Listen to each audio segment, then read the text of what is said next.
David Pollack says Oregon quarterback Justin Herbert will be critical this year. He's got an NFL arm like crazy, 6'3", 6'4", can fly, can run with long strides on the outside. So he'll touch the ball every play, and he'll have to be dynamic if they're going to beat Auburn week 1. Auburn and Oregon, 7:30 Eastern tomorrow night on ABC. U.S. Open right now on ESPN and ESPN+. Coming up Monday, the boys of fall are back in action, and college football and the NFL regular season kicks off this week. Let it wash over you, people. We go full football plus who won the weekend. Monday, Golic and Wingo, 6 Eastern, ESPN Radio, ESPN 2. Brent Martineau. You see him every day on CBS 47, Fox 30, Action Sports Jax. Austin Lane. He's a former Jag star and current MMA fighter. Broadcasting live from the Anajar and Levine studio.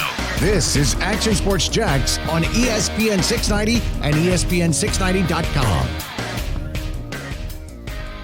The Jacksonville Jaguars preseason is officially over.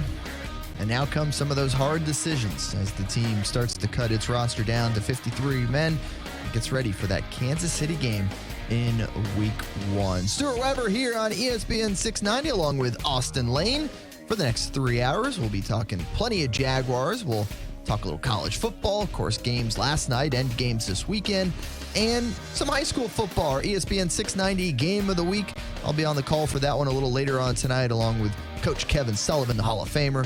We'll have that game at 7 o'clock at Fernandina Beach High School. They'll be taking on their Nassau County rivals in Yulee. Yulee will be coming to Fernandina to take on the Pirates. So a lot of football to get to. Yeah, and we'll also be joined by Cecil Shorts, the third in the 4 o'clock hour. Cecil just recently had an article that was released on a website kind of detailing Justin Blackmon a little bit and kind of, you know, the rise and fall of Justin Blackmon, kind of some of the things he had to go through and just the talent that that guy had that kind of went unrealized. So we'll have Cecil here in the 4 o'clock hour to kind of talk about his article a little bit. Should be a pretty good interview. Yeah, some good insight, and one of the reasons we like having you here as a co-host is because of that player insight that only you can provide, because you guys are there. You guys are seeing what's happening inside the locker room and the inner workings of a team, and it's good to be able to express that to the people out there in radio land listening. Yeah, absolutely. You know, I mean, that's what I try to bring to the show is I try to peel back that curtain a little bit and give the viewer just kind of a look to see what exactly happens in the locker room. You know, and it's funny because even 10 years ago, I think it was a little taboo to talk about a lot of things in the locker room, right? Kind of the thing was like what happens in the locker room stays in the locker room. And I think you're starting to see more and more guys now come out and share stories, or you're starting to see more Instagram videos or Twitter videos. So I think that old school way of thinking, that old school mentality is kind of over now. And, you know, people are starting to get a real inside look to what it's like to be a football player, whether it's good, bad, or indifferent. Well, of course, society has changed a great deal, and certainly that comes along with it. And I thought I was the one who was here to peel back the curtain on what it was like to be a major athlete. If you want to, if you want to get into bowling, man, we can get into bowling. Championship match next week.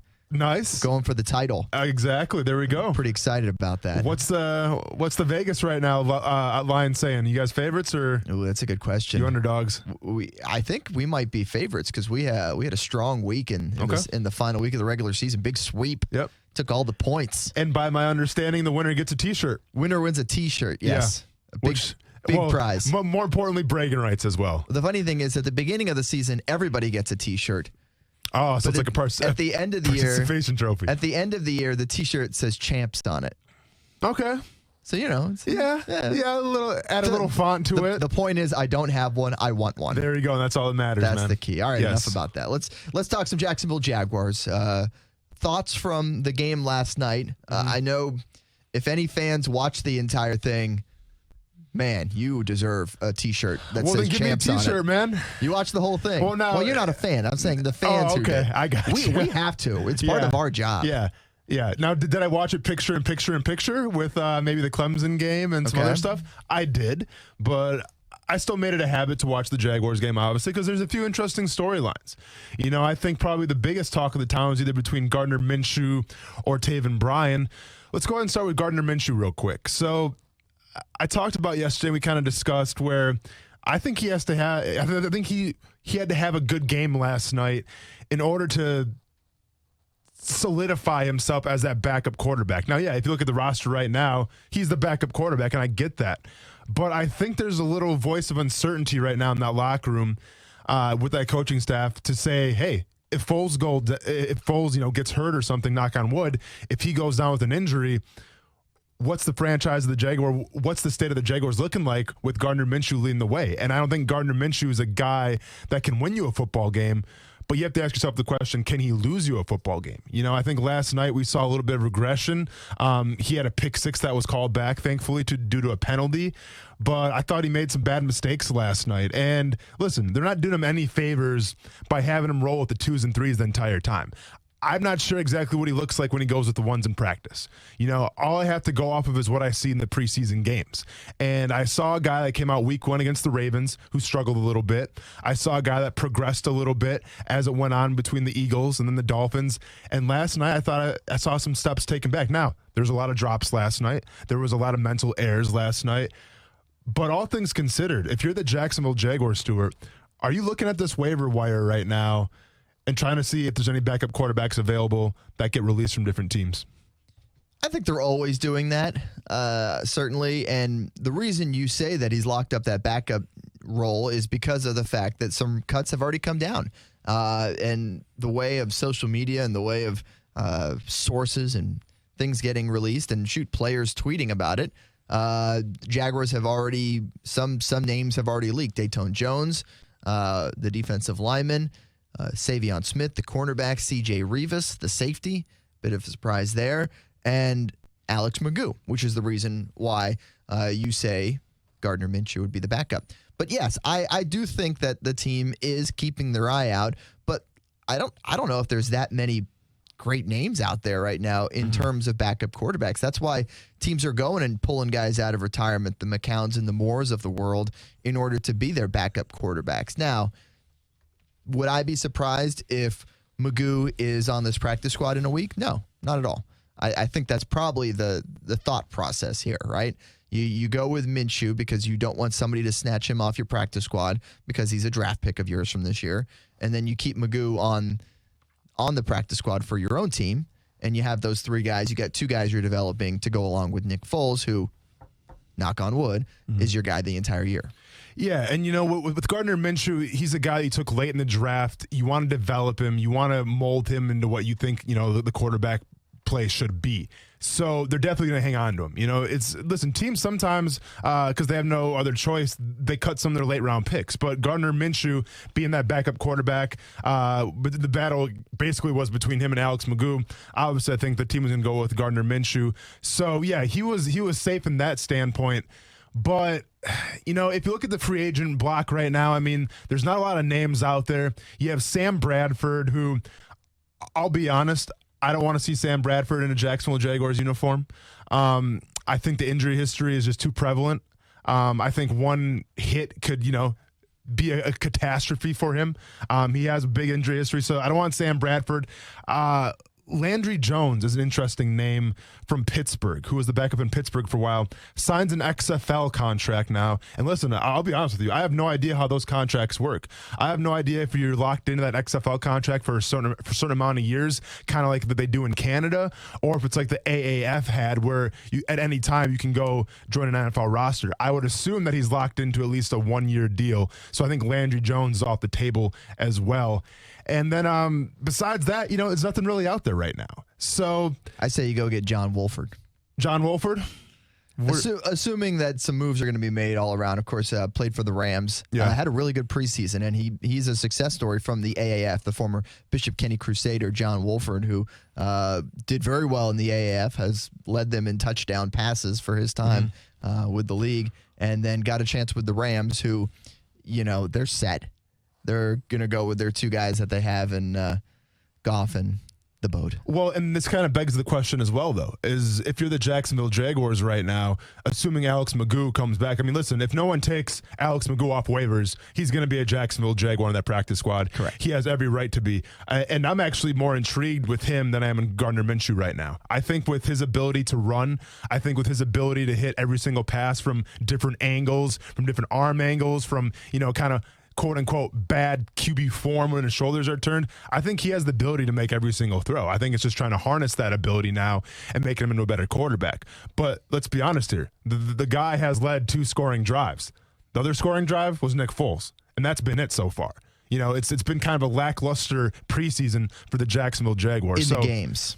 In the games, yes. And I think a lot of the evaluation is not coming in the games. I think a lot of the evaluation is coming in those practices when these guys are getting those extra reps, those extended reps. As you well know, they record every single one of them in every single practice and pour over that video and review the tape quite a bit. Yeah. And in a preseason where the emphasis has been on getting more reps in practice and getting more meaningful reps in that arena, as opposed to in an actual preseason game where you can only go in there and get 8, 15, 20, 30 over the course of those games, maybe that's where most of this evaluation is coming from. And obviously we're going to evaluate what we can see, which is the game. True. But I feel like the coaching staff might be looking at it a different way. See, and I'm not in those coaches' meetings. When I was around the game, it was always that you did your practice reps, and those practice reps earned you game reps. Sure. And then they evaluate you as a player from those game reps. Now, maybe, Coach Marrone has taken upon himself to evaluate more of the practice film, which maybe could make sense with a guy like Dayton Jones, who I thought, at least in the preseason games, I thought he shined a lot. I mean, he had a field goal block last night. He had a couple big hits a couple games ago. Took out Cody Kessler. Yeah. So I thought Dayton Jones, had a hell of a preseason. And this was a guy who could play that 3 technique. I think he could play that big 5 technique. He could do a lot of things. Shoot, the guy could probably cut weight and play outside linebacker if you needed him to, because he's done it before in Minnesota. So I thought that was a guy that was really versatile that I was kind of sad to see go. Not to say he's not going to get brought back. I'm not sure what the contract stipulations were, but I wouldn't be surprised if the Jaguars sign him after week 1 again for maybe a cheaper bargain. But getting back to Gardner Minshew quick. So this kind of begs the question. If you're the Jacksonville Jaguars, and what a lot of NFL teams will do if they're kind of uncertain right now at their backup quarterback, they will bring on another guy when the time comes, right? And let's go ahead and knock on wood for the 3rd time this show. But say Nick Foles gets hurt. Well, then maybe if you're the Jaguars, you go out and you find a backup quarterback to take his spot and then still have Gardner Minshew be the backup. My only issue with that is that then you lose that time to build and develop into that system, right? Like if you just bring in a guy off the street, for like, in the middle of the NFL season, you bring him up off the street. Well, he needs time to learn the playbook. He needs time to learn the system and the guys that he's playing with. So I understand that standpoint too, but I feel like if there's a guy that you need to get, you get him right now just so you can build him in the system. I got good news for you, Austin. What do you got? Backup season is over. Yeah? We get to start talking about starters next week. We get to stop worrying about the 3rd-string guys, the bottom of the roster. We get to focus on the top of the roster and how they're going to match up with the Kansas City Chiefs. I am very excited about this.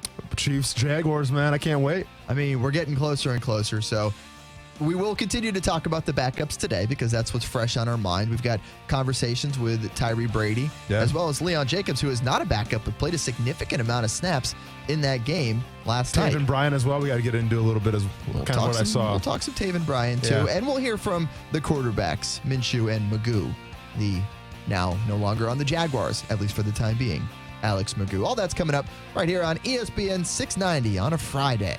We'll be right back. Action Sports Jacks with Brent Martineau on ESPN 690 is brought to you by Best Bet Jacksonville and Orange Park.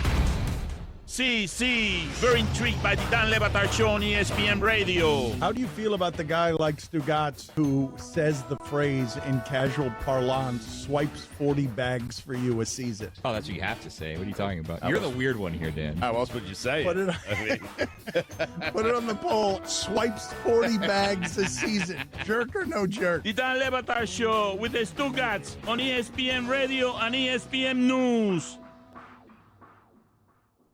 Follow the wave to Atlantic Infinity during this summer's sales event. Ride the wave to Atlantic Infinity. You deserve the wave of luxury that Atlantic Infinity's designed to deliver. Only one Atlantic Infinity. Atlantic Infinity at 10980 Atlantic Boulevard or at AtlanticInfinity.com. Honda of the Avenues is Sing Zeros. 0 down payment, 0 first payment, and 0 security deposit. This month, sign and drive a new Accord LX for just $269 a month with 0 do-it signing. Or buy with 0% financing at Honda of the Avenues, the Honda Giant. 2019 Accord LX, $269 a month for 36 months, plus tax, title, and registration. With approved credit through AHFC. Lessees responsible for 15 cents per mile over 12,000 miles per year. 0% for 24 to 60 months on all 2019 Accords. 5% down, plus tax, tag, and fees. Valid on in-stock units only. See dealer for details. Offers end 9/3/2019. Hey, what in the name of Lester Jackson are you doing? Oh, hey, boss. Well, since these folks are out of town, I figured I had time to make a Sammy. You what? Yep, it's a peanut butter banana sandwich, just like Elvis. Wait, when are the owners of this place getting back? Well, the social media account says tomorrow around noon, so relax. Huh. Well, don't leave a mess. That would be rude. Boss, how is it possible in this day and age that folks like this don't have safe touch security? Beats me. Seems like a no-brainer. Yeah, I mean, from the two-way communicator to the crash and smash technology to video monitoring. Hey, if these folks had safe touch, we wouldn't be within a mile of this place. And that's why we live by the Crooks or Us motto. Stay away from safe touch houses. Yeah. Hey, pass the bread, will ya? Crooks know to stay away from Safe Touch houses. Hi, I'm Lester Jackson, president of Safe Touch Security Systems. No one beats our technology or our price. Call Safe Touch today at 888-723-8682 or go to safetouch.com. State license number EF233. There is one name synonymous with joint replacement excellence, and that name is Heekin of the Heekin Clinic. For 18 years, Dr. R. David Heekin and his staff have been the leader for treatment of hip and knee pain. Eliminating hip and knee pain through advanced surgical and non-surgical techniques has been Dr. Heekin's sole goal since retiring from the Army in 2001. If you're looking to ease your hip and knee pain, schedule an appointment today and call 328-5979 or visit HeekinClinic.com. That's HeekinClinic.com. Hey, everybody, this is Brent Martineau. If you've received a letter from the IRS and can't pay them, things can get bad quickly. The IRS can seize your bank account, garnish your wages, and place liens against everything you own. If this is you, contact J. David Tax Law, a local firm right here in Jacksonville. Your first step to stop IRS harassment is a no-cost consultation. They explain exactly your options and how they will resolve your tax issue. Only highly experienced tax attorneys will represent you, and fee payment plans are affordable for everyone. Get the protection you deserve. Peace of mind is only a click or phone call away. The fastest way to get started is to call 904-507-4777. 904-507-4777. Or online at jdavidtaxlaw.com. The number again, 904-507-4777. Or online at jdavidtaxlaw.com. Talking to Chris Long, have you at all had any itch about playing again? I'm not going to lie, I get the itch from time to time. If I ever got an opportunity that was right for me, and I'd look at it. Go Lick and Wingo, weekdays from 6 to 10 a.m. on ESPN 690.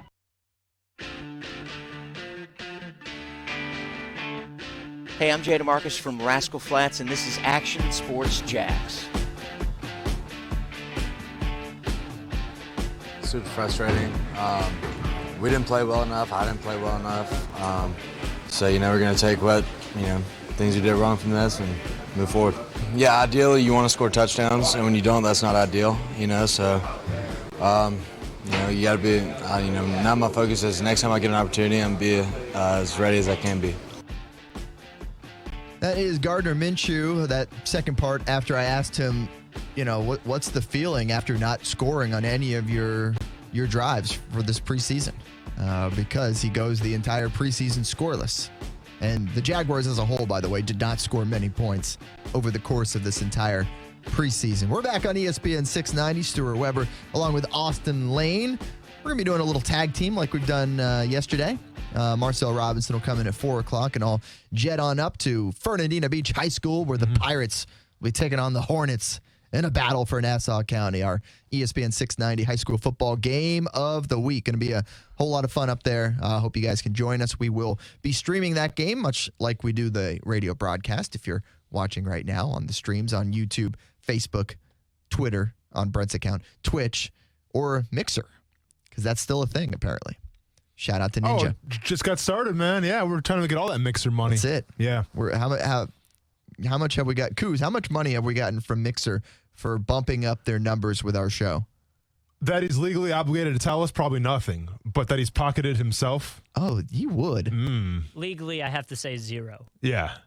But dude's rocking new watches and stuff every single day. He's got a new pair of frames. Yeah, I see those frames. They're like gold-plated. It's my new Friday thing. It's the Friday glasses? Friday frames. Friday frames, yeah. Friday frames. Man, I almost want to sit in front of the TV for like hours on end now and get bad eyesight just so I can participate in Friday frames, Goose. I'll see what I can do. Sorry, the non-frames portion of the broadcast will be in here talking while Coos is out there doing his thing. But speaking about sitting in front of the TV last night, okay, I'm sure the ratings for preseason game number 4, Jaguars Falcons, were amazing because I was on the sideline. Well, you were on the sidelines. You did a fantastic job. Thank you. I wish they would have cut to you more. So I'm going to say, hey, I don't want to point any fingers at anybody to run the production staff there, but I think we needed some more Stuart Weber last night. But let me ask you this. No comment. And I get it.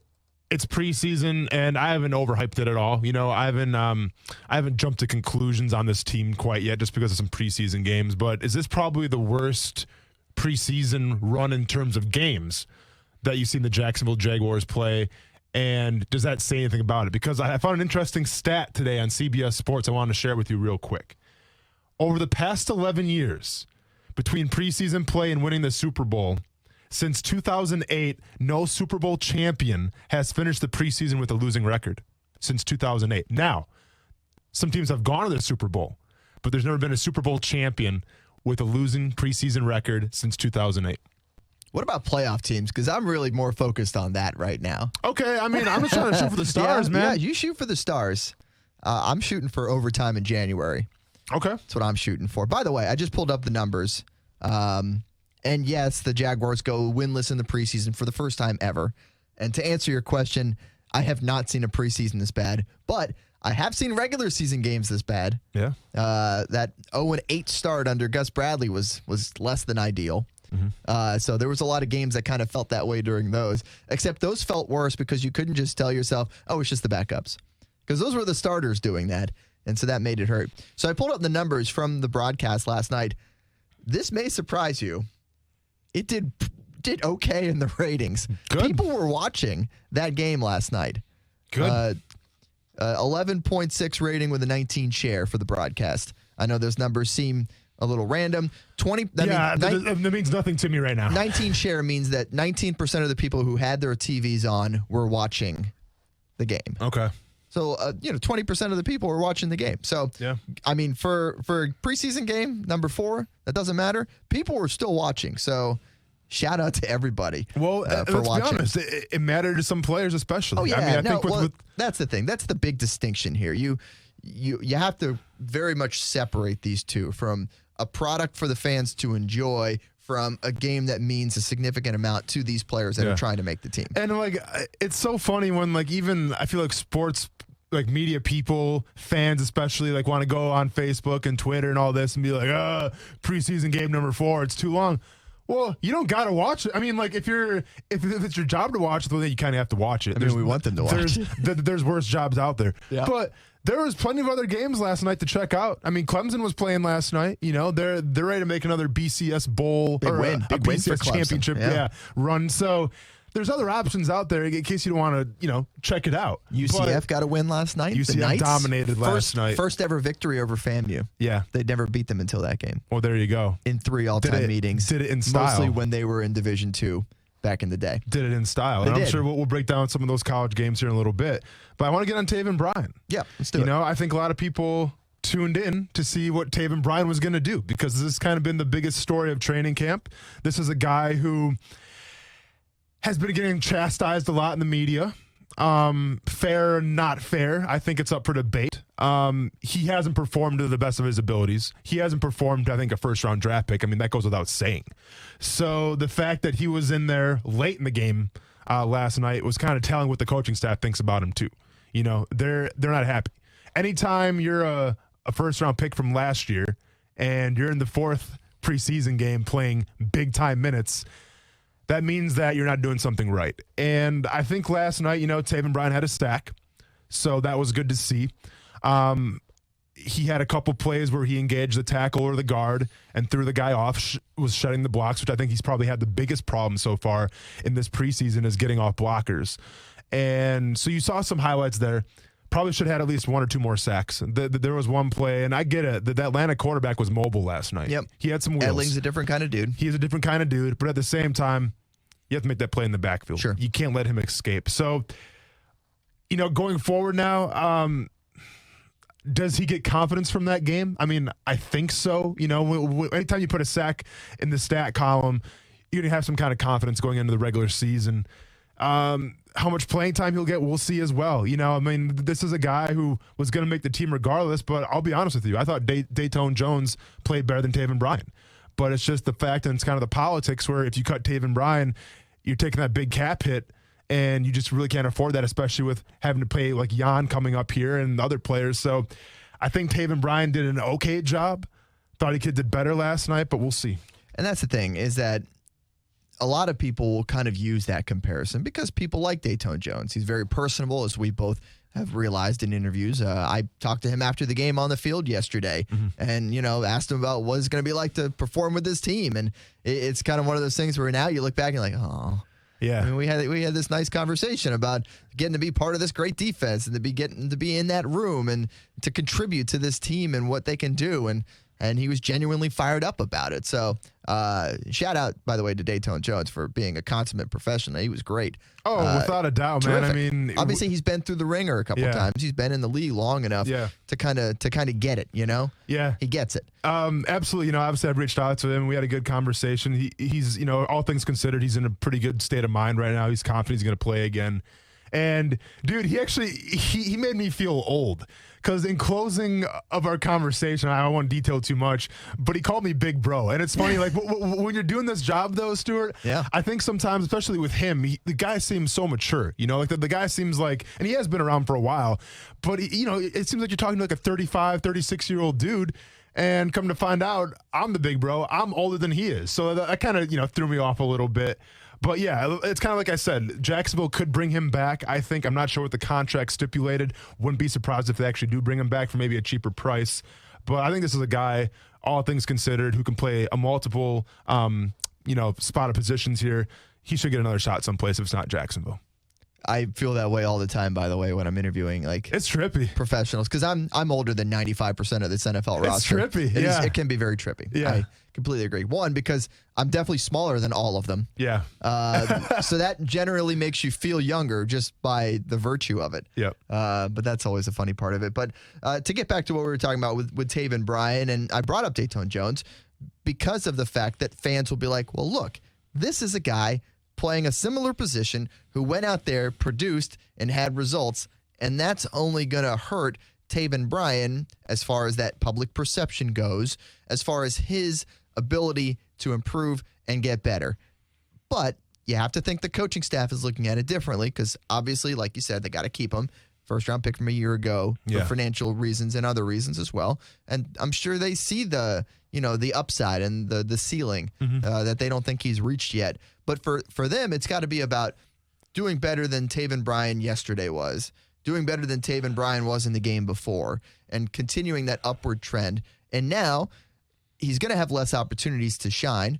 But when you do get that chance and when you do get rotated in, because it is that rare position where you're not necessarily a backup as much as you're part of the rotation. You're going to get a chance to go out there and make a play because you're always, swirling through the fresh bodies and getting new guys in there. So if there is a position to be like that and to want to be able to go out there and prove more, I feel like defensive line is one of the best positions to have that opportunity to still go out there and make a difference at some point. Without a doubt. That's like the ultimate position where if you put the good film out there, there's always a demand for good defensive line. So it's like we talked about with Dayton Jones. He shouldn't have a problem making another roster, if not now, before week one, at least some way through the season, because there's always injuries in the NFL. Another guy that kind of stood out to me, not necessarily for all the right reasons, was Tyree Brady, wide receiver. And this was a guy who, we've been kind of talking a lot about because that wide receiver, that last guy to make the roster, it was kind of a competition. We know now Terrell Pryor not going to be on the team. Terrell Pryor was cut from the Jaguars. Didn't even play in the fourth preseason game because of the injury from the third one. Yeah, exactly. So the writing was kind of on the wall there, right? I think his stats prior didn't dictate for him to stay on the team. No pun intended. If he wasn't, thank you very much. Wasn't going to dictate that he was going to be on the team, with the injuries and things like that. So, if you're in the cold tub, you're not going to make the team. It is what it is. So Terrell Pryor's gone. Well, Tyree Brady last night, and here's a situation where there are two things happen with Tyree Brady. The guy got 10 targets last night.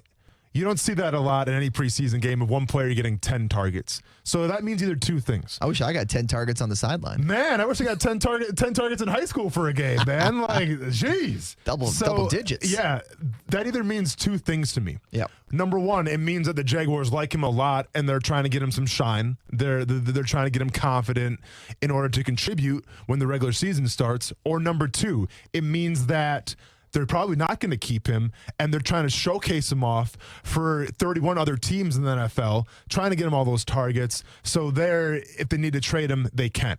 And after last night, I'm not sure what you can really do with him now, because this guy, he had 10 targets, like I said, but 4 drops. And 1 drop ball in a preseason game isn't a good look, let alone 4 drop balls. So I'm not sure what the plan is right now. I don't think they haven't really released anything yet regarding Tyree Brady, but I think he's kind of outside looking in right now to make that Jaguars team. Yeah, most of the cuts will officially come tomorrow. They officially put them out on Saturday, usually is kind of that timeline for the Jaguars to do that. So I actually spoke with Tyree before and after the game. We'll get to after the game in just a second, but before the game, it was a good conversation with him, and he was excited about getting a chance to be in man coverage as much as possible, because he said, hey, put me in man coverage, let me go out there, shine, let me do what I can do and show these guys why I should be on this team. Unfortunately, as you mentioned, not exactly the showing that maybe he was hoping for or the Jacksonville Jaguars were hoping for. I caught up with him after the game in the locker room. Here with Jaguars wide receiver Tyree Brady. Tyree, we talked during the week about the importance of this game. You could kind of tell from the offense that they were trying to get you those opportunities. How do you think you did out there? I had like 2 drops on me. One before half, I could have made that play, and the other, it's just some mistakes on offense, but overall. Now that you had a chance to kind of play in that fourth game environment where so much is on the line, what was that feeling like? What was it like being out there and knowing so much was on the line? Yeah, it was just football at the end of the day. You just got to always make your plays count. So, that's football, no matter what situation it is. Over the course of this whole preseason, are you happy with kind of everything you put on tape and been able to show this coaching staff and the entire NFL? Oh, yeah, definitely. I'm happy with what I put on film out here. I put on film a lot of things, and I'm happy about that. All right. That is Tyree Brady, Jaguars wide receiver. Yep. All right, so that was the conversation with Tyree after the game. So I'll ask you this, Austin, does he make the team? I don't think so, and I think you could kind of tell in the interview a little bit. He knew he had a rough game. Practice squad perhaps, but I don't see him making the team, I don't think, especially after last night. And listen, it's funny because we talk about how preseason game 4 doesn't matter, right? Yep. We say, it's more for special teams guys, and that's about it. Yep. Well, I think if you have 10 targets and 4 drops, that can cost you. So I don't think so. Your opinion? I would agree. I would go along the same lines, and I would have to think that things are looking good for a guy like C.J. Board, Absolutely. Who's the opposite way. He didn't get hardly any action in the game. I saw him on the sideline a lot, just holding his helmet, ready to go in if he had to, but kind of giving off that sense that maybe the team already knew what they had in C.J. Board, and they were happy with that. So they wouldn't have to worry about it, wouldn't have to put him out there and put him in these situations to see what he could do. Gardner Minshew was effusive in his praise about C.J. Board in our production meetings earlier this week, just really liking the skills he possessed, his ability to take the top off of defense and just go. So, C.J. Board, maybe on the good side. Tyree Brady, maybe on the bad side. All these cuts will come over the next 24, 48 hours or so. Everything will be revealed, and we'll have a 53-man roster for now. Yeah. Who knows what happens with the other 31 teams, because then maybe you pluck a couple guys and swap them out for the guys that earn spots in this game. So it's really a part of the roster that's very much in flux for this time of year. Tay Hayes, it's just been announced that Tay Hayes has been released, a guy that had an interception in the preseason, was kind of on the, that bubble spot to make the corner position. Tay Hayes is now gone. Also, there's some Jake Ryan news coming up from Ian Rappaport. We should probably go over during the next segment of what it kind of means to the Jaguars now and that whole linebacking group. Yeah, we'll talk about that, and we'll actually hear from one of those linebackers, Leon Jacobs. That's coming up next right here on ESPN 690. ESPN 690 Sports Center Update. Happy Friday. I'm Jake Mitchell. It was a rough outing for the good guys last night as the Jags fell to the Atlanta Falcons 31-12, capping off a dismal preseason. Here's Coach Doug Marrone. It's been tough to go through this preseason, and the whole situation was that trying to keep the players healthy, getting them extra reps and doing that, and at the same time, having guys go out there, but obviously we want to compete and do a better job of that. And of course, this time of year brings cuts, and the Jags are no different. Some of the higher profile cuts include the Jags' third-string quarterback Alex McGuff and wideout Terrell Pryor. The regular season begins next Sunday against the Kansas City Chiefs at TIAA Bank Field. Speaking of TIAA, Dorian has forced the FSU Boise State game over to Tallahassee. If you purchase the ticket, it will be refunded, according to Mayor Lenny Curry. Stay connected with ESPN 690 while you're at work by listening on ESPN690.com. Hey everybody, this is Brent Martineau from Action Sports Jacks. You hear us daily on ESPN 690 from 3 p.m. until 6 p.m. Make sure to catch Action Sports Jacks primetime every Saturday and Sunday all year long. 10:30 on Fox 30 and 11:30 on CBS 47. Action Sports Jacks primetime on Saturdays and Sundays the entire year. And always make sure to tune in from 3 p.m. until 6 p.m. with Austin Lane and me on ESPN 690. Don't miss the epic summer clearance at Jenkins Hyundai of Jacksonville. Lease a 2019 Hyundai Sonata SE sedan for $219 a month for 36 months. Home of the lifetime limited warranty. Visit JenkinsHyundaiofJacksonville.com. A healthier you is the first step toward a healthy baby. When planning a pregnancy, baby steps toward better health can deliver big results. Exercising regularly and eating a balanced diet will help you reach or maintain a healthy weight and increase the likelihood of a healthy baby.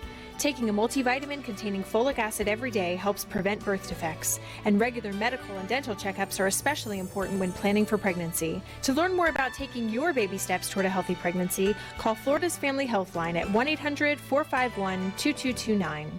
Savings on top of huge selection on top of rave customer reviews. That's how they do the National Clearance Event at Arlington Toyota. During the National Clearance Event, you can take your pick from over 1,000 new and pre-owned on Arlington's lot. I mean, come on! 1,000 vehicles. You know you're going to find what you want and save during the National Clearance Event at Arlington.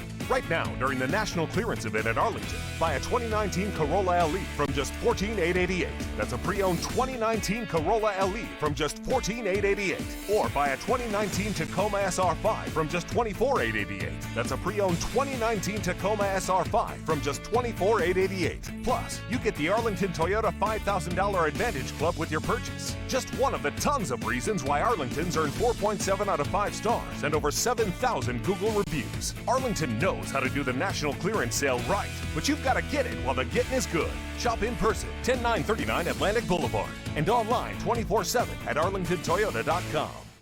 Alexa, how do I drive more customers into my business? First, people will need to hear about you. Okay. Then you need to be online where they look for you. Online, huh? Then you need to be involved in the community. Then you need to... Whoa. I don't have time for all that. I need to run my business. Alexa, can you help me find someone that can help me with online marketing? Okay, searching for a local team that can help.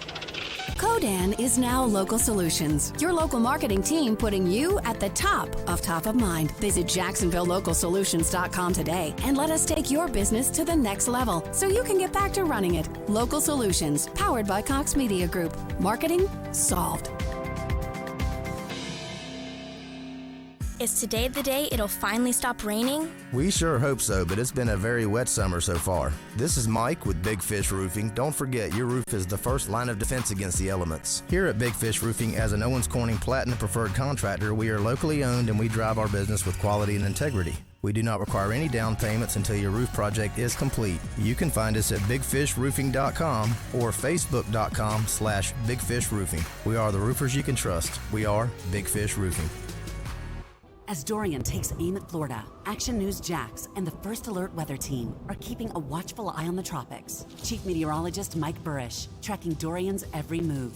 This is the time to prepare. Download the First Alert Weather app and get real-time radar, hourly forecast updates, and the latest track on Dorian. And on TV, we'll be working around the clock to bring you live updates and live coverage as the storm approaches. At Action News Jax, we're here for severe. Keep you and your family safe. Hey, everybody, this is Austin Lane. I used to wear number 92, and while it's a great number, 94 just might be better. That's because Vita de Luis recently got a 94 rating. Hey, this is Brent Martineau. Vita de Luis is a locally owned tequila right here in Jacksonville, made in Tequila, Mexico, shipped directly to Jax Beach. Make your own recipes with Vita de Luis tequila, one of the smoothest tequilas you will ever taste. For locations, recipes, and merchandise, visit VitaDeLuis.com. Must be at least 21 to drink. Drink responsibly. The response to Beards Diamond's 5 years, 0 interest with no money down has been so spectacular, we're extending it till the end of September. This is the best deal of the summer. Take advantage of the rock bottom prices Beards is known for and spread your payment out over 5 full years without paying a dime of interest. How about a $6,000 Tacori or Veragio ring? You pay just $100 a month. Or a pair of diamond studs for $3,000? You pay just $50 a month. Take advantage of this incredible offer being extended till the end of September, but only at Beards Diamonds. Get her that designer setting she's been dreaming about and spread your payments out over 60 months. Don't miss out on this incredible financing offer. Just divide your total price by 60, and that's what you'll pay a month. Beards Jewelry, located at the St. John's Town Center. Visit beardsdiamonds.com. See the difference. Save thousands. Hey everybody, Trey Wingo here from Golic and Wingo. Thanks for making ESPN 690 the fastest growing sports station in Jackson. It's clear Northeast Florida has great taste in radio. I mean, you're listening to me every morning, right? Join the ESPN 690 team and get your business notice today. The First Coast is making the switch to ESPN 690, and there's no better time to get your business in front of them. Call ESPN 690 today, 245-8732. That's 245-8732. Grow your business today on the new ESPN 690.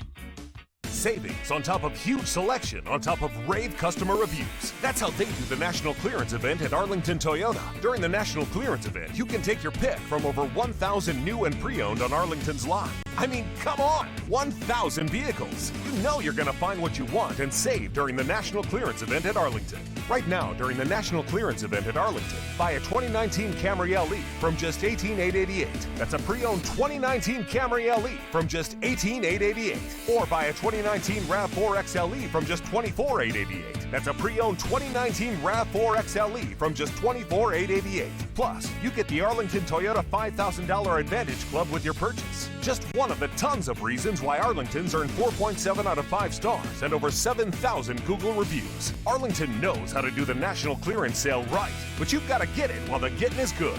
Shop in person, 10939 Atlantic Boulevard, and online 24/7 at arlingtontoyota.com. Look at Jerry Jones' face when he said what he said. He looks pissed. He's had this man's back while paying him in excess of $5 to $6 million. The Stephen A. Smith Show, weekdays from 1 to 3 p.m. on ESPN 690.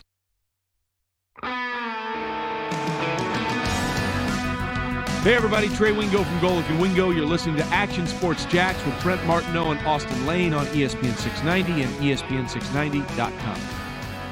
It is disappointing when you go out there on a night like tonight and you're trying to pull, for guys to really go out there and play well. And it's a tough situation. And some guys, they rely on other people around them to play well too. So that's always a tough thing to try to look at and evaluate. But from not keeping the quarterback in the pocket to giving up runs to giving up big plays on third down to not creating plays on offense to dropping the football, it's not good enough. As the Jaguars head coach Doug Marrone speaking after a 31-12 loss to the Atlanta Falcons to wrap up the 2019 preseason. Thankfully, it's over. Mm-hmm. Stuart Weber here along with Austin Lane on ESPN 690. Plenty of Jaguars discussion. One final day to talk about the preseason before on Monday it's time to start talking about the regular season. Yeah, unfortunately, Monday we're not going to be here because it is Labor people have Day. Mondays off. Yeah. Remember we talked about this yesterday? Hey, I was all for coming in here, man. I want to talk wrestling. Yeah. We can break down the Chiefs a little bit. Yeah. I was all for it. Yeah. But And depending on how it goes, I mean, it might not be till like Thursday. that's fine. Yeah. As folks surely know, there is a storm a-coming, heading its way towards the state of Florida, Hurricane Dorian, and we'll certainly have another update on that like we did yesterday. I don't know if we'll get both Bachman and Bursch for a little tag team action, a little 2v2 match. Who do you got there, by the way, Austin? You and me versus Bachman and Bursch. In what? Tag team. In what? In wrestling, obviously. Oh, come on. What do you mean in Come what? on. Well, I don't know. If Not- you're talking not about two-on-two basketball, I don't know what you're talking about, man. In any sport. How about in any sport? That's what I'm saying, man. In what? That's It how doesn't- confident I am. Look, it doesn't matter. It doesn't matter yeah. in what. I don't know. Maybe like Professional, playing, I don't know, professional newscasting, they playing might beat us. Uno, they might beat me because it's the kind of the draw of the cards. But anything physical, I like my chances. Just saying. All right, me too. And I 'Cause get you're it. on my Bursch team. is a Midwest guy. You know, he's They from. both are. Yeah, they both they're are. both Yeah, big Hawkeye fans. Don't Yeah. ever knock the that whole Midwest culture. I was born in Sure. it. I was raised in it. I All was right. enshrined in it. Yeah. So I respect it, but size and athleticism seems to be in my favor. With all due respect to Bursch. Why did that and feel Bachman. like the speech Bane gives Batman at one point? Hey, I'm not gonna lie. That's where I got it from. Actually, when the lights go out, I was born in I was it. born in it. Yeah. Molded by it. I didn't see the light till I was a man. But that time it was blinding. Yeah. Maybe Bane should do the happy hour horn today. We'll see. I like that. I like that a We'll lot. see what happens, man. Really test my range a little bit. I will be listening in for that. Okay, check it out. Yeah, I definitely will. As I was saying, though, those guys will probably pop up and give us a little update on what's happening in the area. Our Action News Jax timeout. I don't know what Brent calls that. He's got a fancy name for it. TV timeout. TV timeout. There it is. I knew I was in the ballpark, to use another sports euphemism. Anyhow, so we will not talk about Hurricane Dorian for a minute, even though it's coming, and it will affect our schedule next week for our listeners. So you'll get some ESPN national programming definitely on Monday. Yeah, just kind of stay tuned, I guess. TBD. Yeah, just stay on the social media channels. We'll keep you up to date. Twitter, Facebook, everywhere. We'll have all those updates. Kuz will be bagging sand and putting it outside buildings to keep them from flooding. So I was supposed to do that today. And yeah, didn't. you were, weren't you? I feel horrible. You should. Like everyone's like, hey, we're all pitching in, and I'm almost like, yeah, well, I got, I'm interviewing an artist, so you guys go do that, and I'll catch up afterwards. And the interview went long, and then I'm like seeing like everybody in the building was out there doing it, and I was just like, nice. Do you guys got all your water taken care of? Nah. Because we do at the Lane House. Kind of upset me a little bit. Did you go fight people? About to get a phone call. No, I'm about to get a phone call though. If I talk any more bad about my wife, no, because we have like a giant filtration, like what do you call it? It's not like a thermos, Brita? but yeah, it's a Brita, but it's like a giant one. It can hold like 3 gallons. Nice. This thing's like heavy duty. Yeah. So we have that. And then we made it a habit to go on Amazon.com, pick up some water off there. Sure. And then my wife saw a sale for water at, I think, Publix, 2 for $7. So we got 224 things of water. I have never seen my son drink water his entire life, so I'm not worried about him.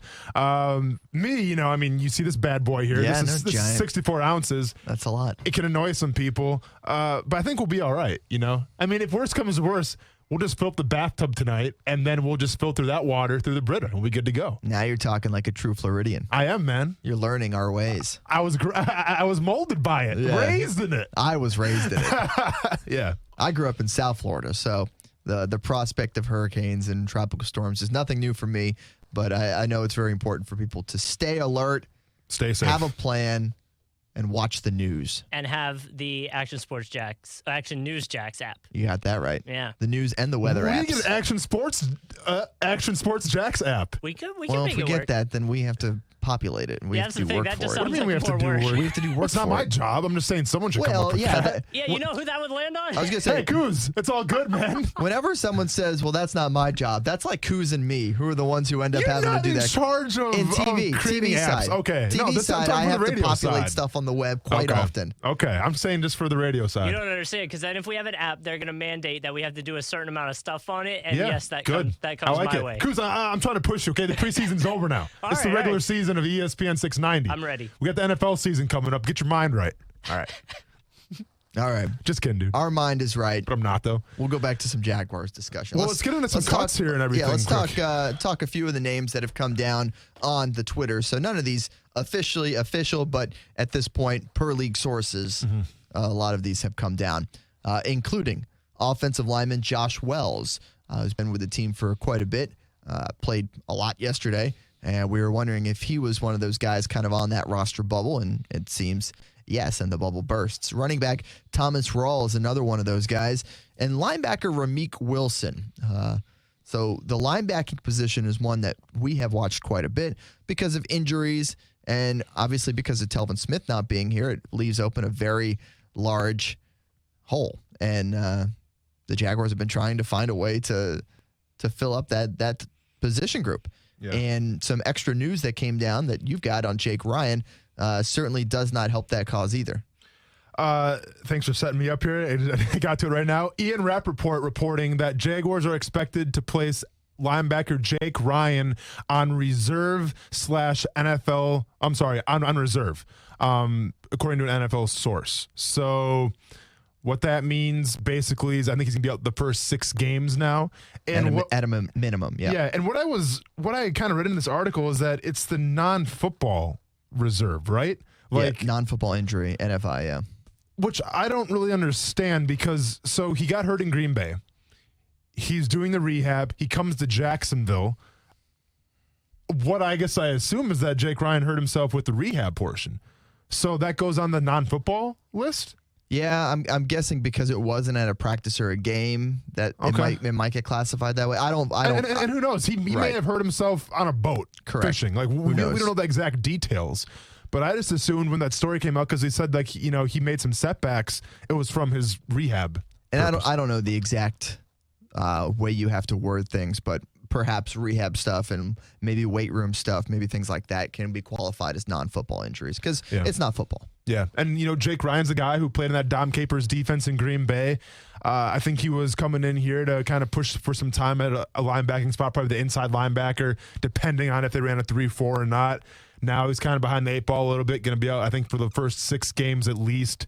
So not a good time in Jacksonville so far for Mr. Jake Ryan. Yeah, and if you're looking at a position where this team might be looking at those waiver wires and different places, I mean, shoot, that's what they did in the summertime is anytime anybody popped up on the waiver wire who was a linebacker, the Jacksonville Jaguars went and picked that person up. Yeah. And here we are at this point, and we'll see what happens moving forward in that linebacking position. Well, and speaking of that waiver wire, a guy that's just been added to it from the Oakland Raiders, soon to be Las Vegas Raiders, tight end Luke Wilson.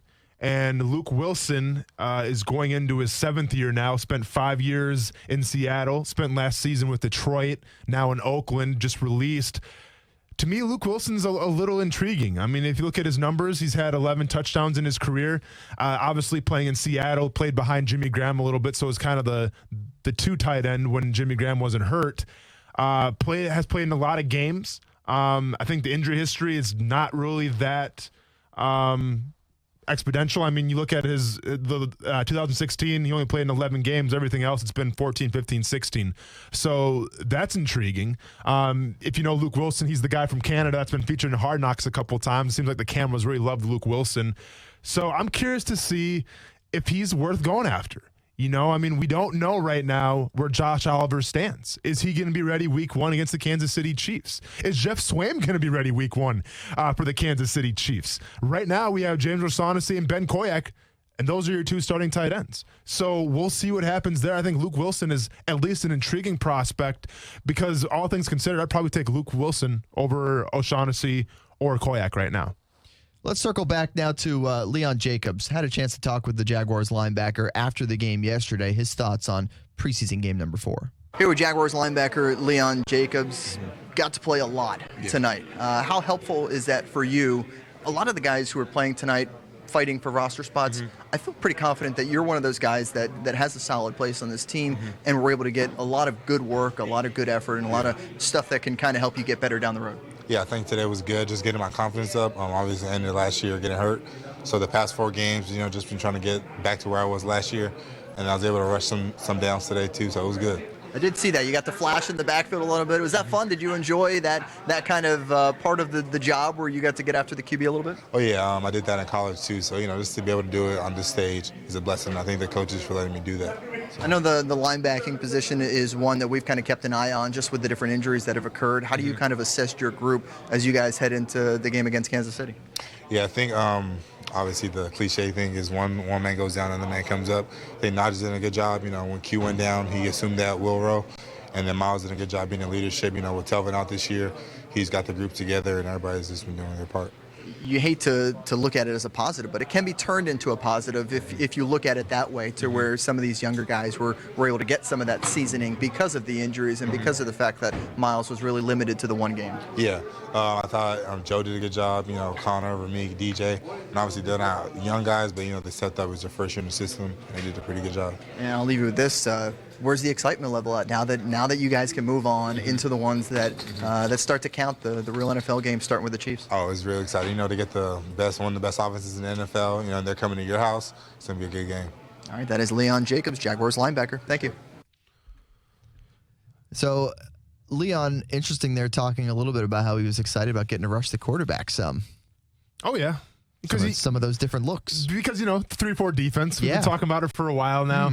Yeah, the fact, and we kind of teased this a little bit yesterday, and depending on how much Leon Jacobs played in preseason game number 4, I think kind of shows, number one, how much confidence they have in Josh Allen, and number two, the type of defense that they're going to run going forward now. And, Leon Jacobs, I think, played into for the first half for sure. I'm not sure if he played in the third quarter or not. I didn't really see his name a lot.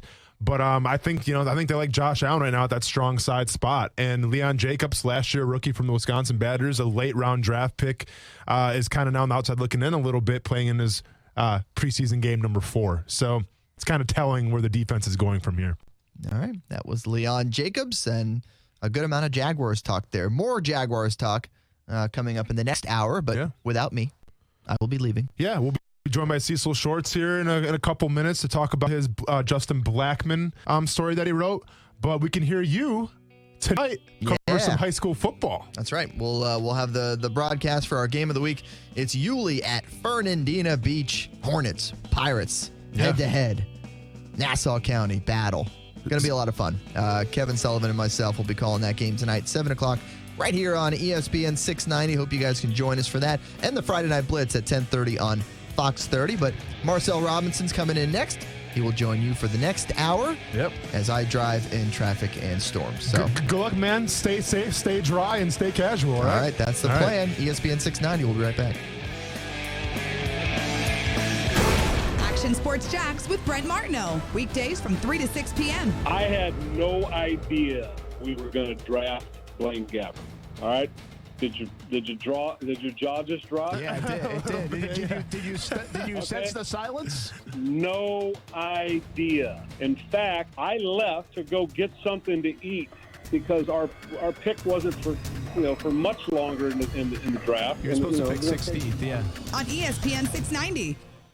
Tax problems can be extremely stressful and cause financial devastation. The tax attorneys at J. David Tax Law are right here in Jacksonville to be your personal advocate and resolve your IRS or state sales tax issues. J. David Tax Law focuses on your needs and case outcomes. Don't be fooled by these big out-of-town tax companies that only focus on getting you to sign up and pay without even working with an attorney. At J. David Tax Law, only highly experienced tax attorneys will represent you. Get the help you need with tax debt, payroll taxes, bank levies, wage garnishments, tax liens, and unfiled returns. If you have federal or state sales tax debt, have a sit-down with J. David Tax Law. Never trust your tax situation to anyone you can't walk in and look in the eye. Your first step is a no-cost consultation. Call J. David Tax Law at 904-507-4777, 904-507-4777, or go to jdavidtaxlaw.com. Hey everybody, it's Brent Martineau, and let me be your party planner. How does this sound? 18 holes at the golf club at Southampton, followed by your fantasy football draft party. Golf and football and, oh yeah, food. Southampton has it all, including a special tailgate catering menu all fall. Call 287-PLAY. That's 287-PLAY to set up golf, your fantasy football party at the clubhouse, and give Lisa a call for your tailgate catering. 287-PLAY. And see the menu at golfsouthampton.com. Broadcasting live from the ESPN 690 Anajar and Levine studios. Anajar and Levine Accident Attorneys. Call 904-600-4000. That's 904-600-4000. ESPN 690. Jacksonville's home for ESPN Radio. WOKV Jacksonville. Listen live everywhere you go on ESPN690.com. ESPN 690, a Cox Media Group station. Sports Center. I'm Doug Brown. The Raiders cut linebacker Brandon Marshall today. Marshall signed with Oakland after choosing to become a free agent. NFL teams have to get to the 53-player roster limit by 4 p.m. Eastern tomorrow. ESPN's Adam Schefter reports the Ravens cut kicker Elliott Fry. He also spent some training camp time with the Bears. Cowboys owner Jerry Jones says holdout running back Ezekiel Elliott could miss multiple regular season games. Contract talks are continuing, but for now, there's no deal. ESPN's Adam Schefter. I think Jerry has an idea of where he fits into the Cowboys' salary structure when they have to make all the financial decisions that they do. Ultimately, honestly, I think it's a very tough battle for Zeke to win. Adam Schefter on Golick and Wingo. Which is the most average team in Major League Baseball? Could be the Arizona Diamondbacks. For almost 2.5 months, they've bounced between 2 games above and 2 games below 500. The longest such streak in baseball history. Watch out, though. If they win tonight against the Dodgers, there'll be 3 games over 500. The satisfying crunch of Nature Valley Crunchy Bars can keep your family going, which means more outside fun for you. And with whole grain oats and real delicious honey, it's really tasty, too. Nature Valley Oats and Honey Crunchy Bars.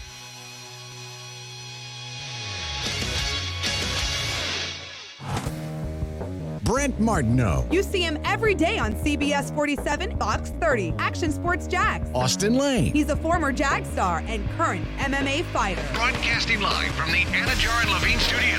This is Action Sports Jax on ESPN 690 and ESPN690.com. Welcome back to ESPN 690. Don't be part of the conversation. Feel free to chime in here at *690. We talk some Jaguars, bigger picture things in the NFL, or maybe some wrestling. We got some wrestling going on this weekend, too. Also, check us out on our platforms. We're on Facebook, Twitch, Twitter, YouTube, Mixer. I think I nailed them all. Coos, I missed one. I always miss one. Facebook it is. The low-hanging fruit. The low-hanging fruit, the easiest one. My first glimpse of social media, and I missed it. It's brand new and all, you know. Yeah, I know. It's been around for, I don't know, since I was in high school. It is what it is. But speaking of conversation, we're joined now by a gentleman who Jaguars fans should remember. 6-year NFL vet with the Texans, Tampa Bay Buccaneers, and, of course, your Jacksonville Jaguars, Mr. Cecil Short. Cecil, what's going on, man?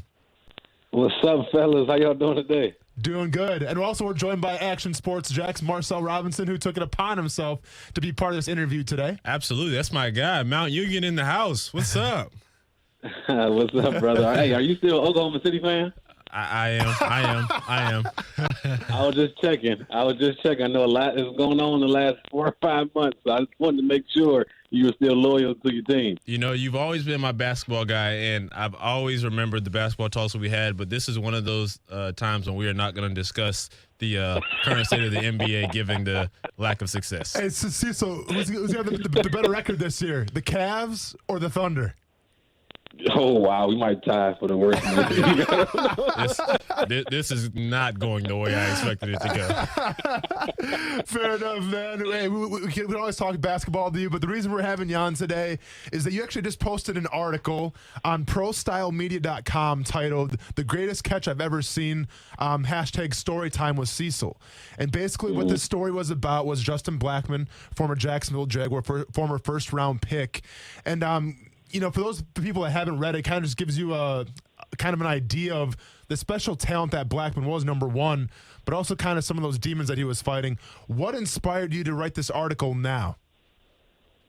Oh, man. Well, a guy named Earl Bennett, a former receiver in the league, that's his website. And he reached out to me like, hey, I'm having former players, just kind of tell stories. You can tell whatever story you want to tell and use this platform to tell the story or whatnot. So I'm like, okay, I would love to. There's tons of, every former player has great stories. Exactly. Good, bad, or whatever, something you can't tell.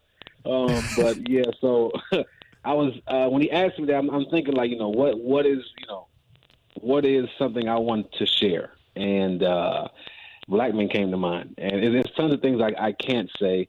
I was even nervous about putting this out. I didn't want to make it seem like I was bashing him or anything. I wasn't trying to do that at all. I was just trying to explain, for one, how talented he was. Number two, I hope I made it clear like how tight we were. Me and him, his relationship, all the receivers in that room, how much we had love for each other. We would literally do everything together. And to see him struggle behind the scenes with certain stuff. And then, another thing too, I saw Josh Gordon come back not too long ago. I think last week where he got reinstated. And that kind of helped me. Like, yeah, I really got to talk about this, because this is something that people don't understand. We're just regular people. Yeah. Like we are the same. If you look in the mirror, we look in the mirror the same way. If you tie your shoes, we tie our shoes the same way. We're just normal people that have to be good at a particular sport. And it's football for us. And we get put on this in this fishbowl. And if you make a mistake, it's like, oh my gosh, you're the worst person ever. Boom, boom, boom, boom. But guess what? Most likely you made a mistake in your life too. It's just you're not in that fishbowl. And for me, it's like I love Black Men to death. And I just wanted to tell that story. I thought it was a pretty cool story to tell, honestly. It was a fantastic story, yeah. Absolutely. I don't know. I literally, that's the best catch I've ever seen in person. Like it's hard to explain, but he literally jumped up like a foot over the dang on goalpost and snagged it and came down intoxicated. Yeah. It's crazy. So before we get into that whole story there, Cecil, and I find myself sometimes on sports radio kind of having, this term too as well, where, there's always the old school philosophy of an NFL player where it's like what happens in the locker room stays in the locker room. Did you feel a lot of hesitation to really tell the story? Because, you really, peeling back the curtain on some pretty serious stuff here, and especially, kind of putting your teammate out there in the limelight.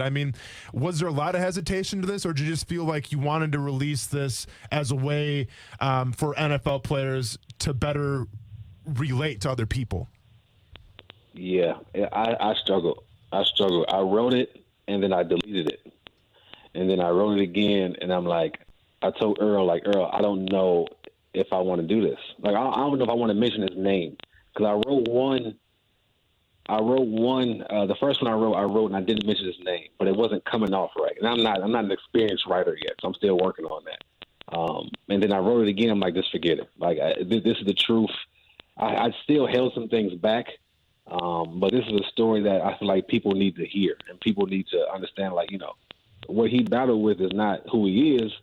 But that's real life. Like, we all battle with something, whether it's alcohol and drugs or eating too much, whatever the case may be. We all battle with something, and for him, that's just what it was. I saw it firsthand, so I thought it was a story I needed to share. And yeah, man, but it was a battle. I didn't know until the last minute, if I really wanted to do this. Hey, Cecil, do you feel that, say, writing this particular article, because obviously, and you kind of alluded to yourself, that a lot of times people on the outside tend to look at football players as just football players as opposed to people, and knowing that they have, certain battles and struggles with dealing with certain things just as much as, anyone who's not a football player. Do you feel that maybe potentially something like this coming out and displaying this level of, minor transparency will kind of one of two things. One, kind of have people on the outside kind of look at it saying, to understand that they're sort of normal people, and also for players even to kind of get wind of this and to be able to really kind of take, control of their own, not necessarily just mental health, but any battles they're dealing with, because we've got a lot of guys, Andrew Luck obviously retired, putting his health first. Yeah. And even here we have somebody like Telvin Smith, really taking a control of his life. Yeah, I hope so, man. I think our health, mentally, physically, emotionally, it needs to come first. And as a football player in Austin, you're like grinding 24/7. Like, this is your dream you're trying to reach, and you're putting everything you can into this, and you push yourself past limits we're probably not supposed to push ourselves past, or push ourselves to be honest. And it's grueling. It's grueling not only physically but mentally, and it can really mess you up in the head and lead you to do things like drugs, like alcohol, like other things that can lead you to things you most likely shouldn't be doing, or make those things dependent. So I think I'm hoping this can open up the fans' eyes, open up other players' eyes. Like, listen, we got to take care of ourselves first. You know what I mean? We really need to take care of ourselves first. We get so caught up in, I guess making money or living this dream and being this certain type of person where we're putting ourselves kind of last. We're trying to take care of other people and do this stuff. Like, we need to take care of ourselves first, our health. Like, we play football for a small part of our lives. Say you play 12 years. That's awesome. But after that 12 years, you have so much life to live. And if you're not taking care of yourself within that 12 years, it's going to be hard. You put yourself in a bad position once you retire or once you have to, are done playing. So hopefully this will open some eyes up for a lot of people. Speaking with former Jacksonville Jaguars Cecil Shorts, the article is called "The Greatest Catch I've Ever Seen," a story with Justin Blackmon. So, Cecil, I knew Blackmon for 2 years, and then this was a guy who was probably the best receiver in college football in 2012. Comes in, was the fifth pick of the NFL draft. And I remember when I first met him, I was immediately drawn towards the guy because he didn't have that typical wide receiver NFL mentality, right? I think this was a guy who was humble. It almost seemed like, he wasn't aware exactly of how great or special he was. He was kind of just like an everyday guy you'd see on the street. And I was drawn towards that, and I remember having a lot of conversations with Blackmon. And now, looking back on it, I wonder if that was more of his personality trait where maybe he wasn't really in the spotlight, he didn't really care about all the numbers, or if that was more of just maybe the disease that he was suffering with, his addiction to alcohol and things like that. You probably know the guy better than anybody in that locker room. What did you kind of gauge from his personality and the way that he approached his craft? Wow, that's an interesting point you just made. I mean, he was a guy I think everybody loved. I mean, he was. If he didn't play football, for example, if you didn't know football, you just saw him in the street, you wouldn't think you think it's a normal person. He walked around in Crocs every day, basketball shorts, and he ate pizza every day. That's just him. He didn't want the spotlight.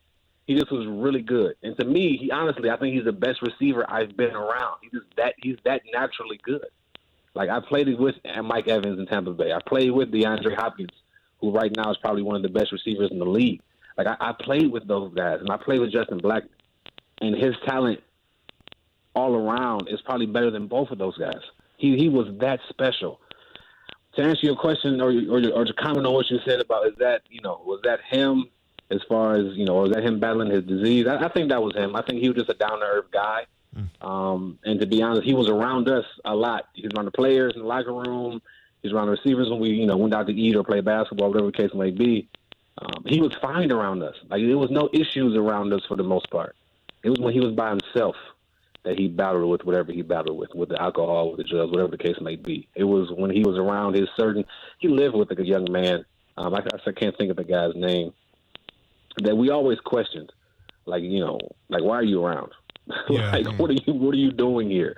Why are you always with him? And we couldn't figure it out, but he was always with him. But he never had Blackman's best interest in hand, if that makes sense.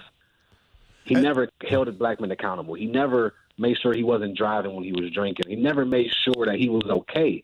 And we couldn't figure out why is he like this around him, but around us he's fine. Mm-hmm. So it was a tough battle for us, man. We trying to figure out exactly what to do because we knew, and guys on the team were he's battling with some stuff, but it's what do you do about it? How do you go handle this? So it was tough, man. So when you said he's a special receiver and probably the most special you've ever seen, or as far as being a teammate of, and I played in Detroit with Kelvin Johnson for 5-6 games, and Kelvin Johnson left me in awe. But if you looked at Kelvin Johnson, you understood why. He had the physique, he had these long arms. If you saw Justin Blackmon, you saw his physique. this wasn't necessarily really a weight room warrior, right? But as soon as being truthful, you know what I'm talking about. If you saw him on the beach, you wouldn't think this is a certified bona fide NFL wide receiver. You know, like he wasn't cut or anything like that. But as soon as he got on the field, that all clicked. And Cecil, you know better than anybody, man. You played the position. What was it that made Justin Blackmon so special as a receiver in terms of just his physical gifts, or what was it exactly?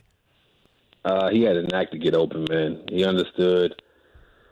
It's some people that, you know, they work hard as heck to get where they are, and there's some people that God just blessed with the ability to play a game. And I think Blackmon was one of those guys that he was just blessed with the ability to play this game at a high level. And his ability to, because I mean, I'll never forget when we first drafted him, 2012, he comes to practice. I'm like, he don't look that good. I'm like, he drafted him top 5. I'm like, sizing him he up. didn't look that good. I had to. I was the last guy on the depth chart. I'm fair. So I'm like, you know, I got to fight. I got to fight for my spot. Right. And I'm like, he all right. You know what I mean? He decent. And then come week 1 of preseason, I'm like, oh wow, okay. You see, like he turns it on. He's a gamer. He's fast on the field. He has incredible hands.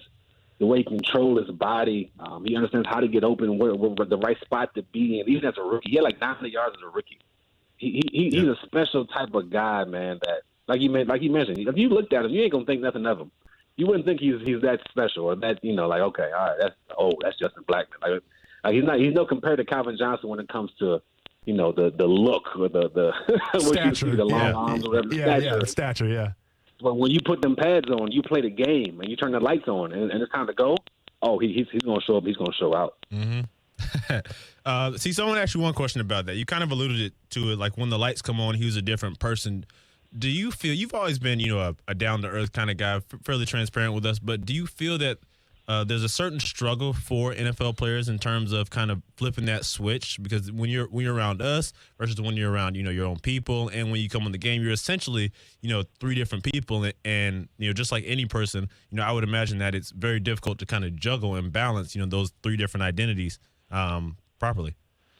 Yeah, you know, I think that's the struggle that a lot of guys deal with. I think that can be a tribute to mental illness as well, because if you're trying to be somebody to the media, you're trying to be somebody around your teammates, you're trying to be somebody in the game, you're trying to be somebody around your family, that's like 4 different people you're trying to be. Mm-hmm. And then if you just focus on being you, no matter what the situation is, you'll be fine. But that's so hard because you're taught, okay, in the media, don't say this, don't say this, don't say this. In the game, you know, that's whoever you are in the game. You know, around your teammates, you might be trying to fit in, or you might, you know, whatever the case may be. At home, okay, you got to take care of this. You got to take care of that. You got to make sure my mom's eating, make sure my sister's okay, pay my brothers through school. It's just so much that goes on, you kind of lose yourself. Mm-hmm. For me, when I retired, if I'm going to be honest with you, I didn't know who I was at first. I got injured out of football. I tore everything in my knee, and I'm like, okay. Now I'm thinking, all right, who am I? I would watch TV like, I would watch TV and be like, okay, why can't I go to the All-Star game? People recognize me. Like, the fame is addicting. Having people, for me, it was having people know who I was. That was addicting. I was never a superstar, right? I was a decent player. But coming from a small school, it was awesome to have somebody recognize who you were. And I lost myself because I was trying to be somebody that necessarily wasn't. Just be you, Cecil. Just have fun, laugh, joke, talk about basketball. Talk about all your kids that you got, like whatever the case may be. But I was, you know, I kind of lost myself. And I think a lot of guys, if we're honest, we lose ourselves at times. We're trying to be so many different people. We need to be ourselves. See, so and you kind of brought it up a little bit, and I kind of share your same philosophy here. You know, I mean, I came from Murray State, you know, a small Division I school. You came from D3, you know, Mount Union, probably the second best football conference in D3, set aside from the WIAC. But just saying. Wait a second. I know you're from Wisconsin and all. But I'm just messing, man. But yeah, I mean, so the transition for you, you know, and this kind of gets on a bigger topic a little bit. I mean, how confident were you when you came from a small D3 program going to the NFL? Like, were there things in place to help you flourish mentally, you know, I guess in your own headspace? Because what I encountered, and I'm not sure, because, you know, you obviously came in a little after I did, but I remember being a 5th round pick. I remember going to the rookie symposium, and like the rookie symposium is kind of like your first taste of what they give you as far as tools to use for mental health, for financial things. It's just basically like a whole thing of how to be an NFL player. And I remember sitting there with my teammate Deji Kareem. And I turned to him and looked, and they're talking about like what to do 3-4 years down the line, as in terms of investing money and for your 401k. And I remember I turned to Deji Kareem. I told him, like, listen, this is great and everything.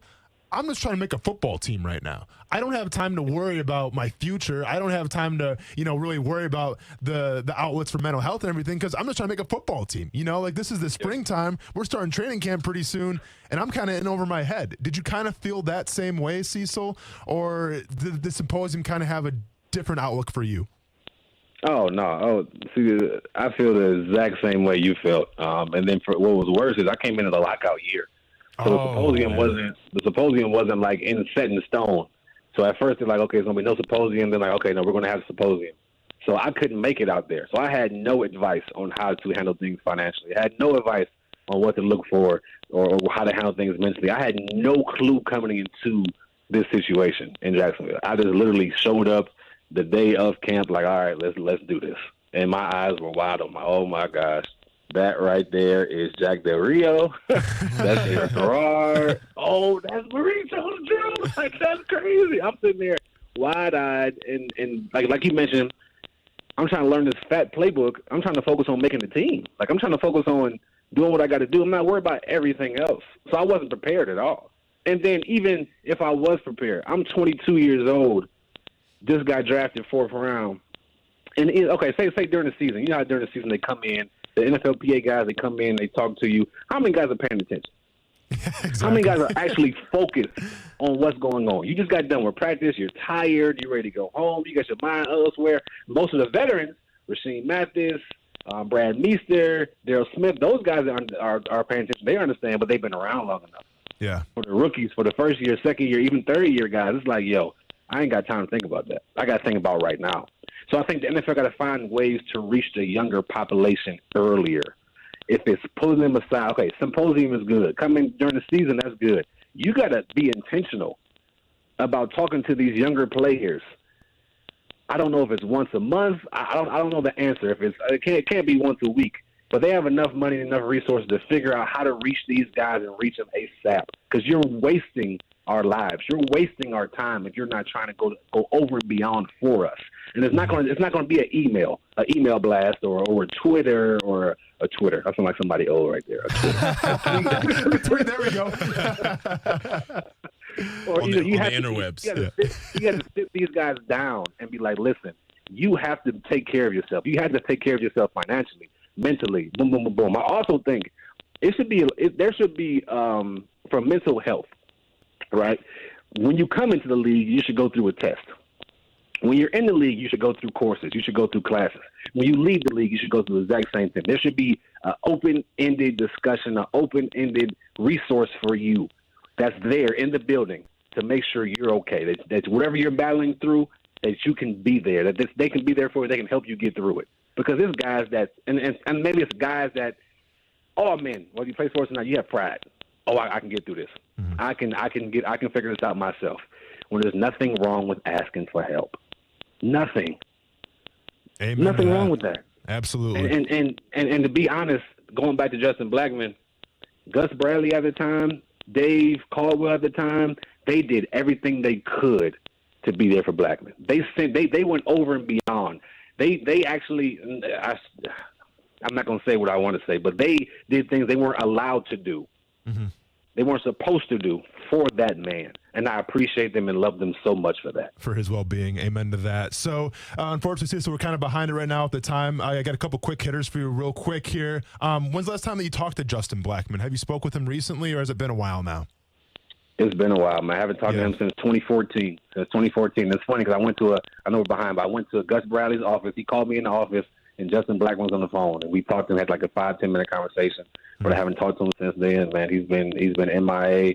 I know me, Mike Brown, Ace Sanders, a bunch of other receivers on the team, a bunch of other guys on the team. We reached out to him. He just never got back to us. Well, hopefully, he's in a good state of mind and, obviously sending him some positive vibes and everything like that. Last question for you. You're a guy who played on the Houston Texans. I know you have the ear to the ground in Houston a little bit. I'm sure you've been following the Jaguars and pretty much the entire AFC South in general.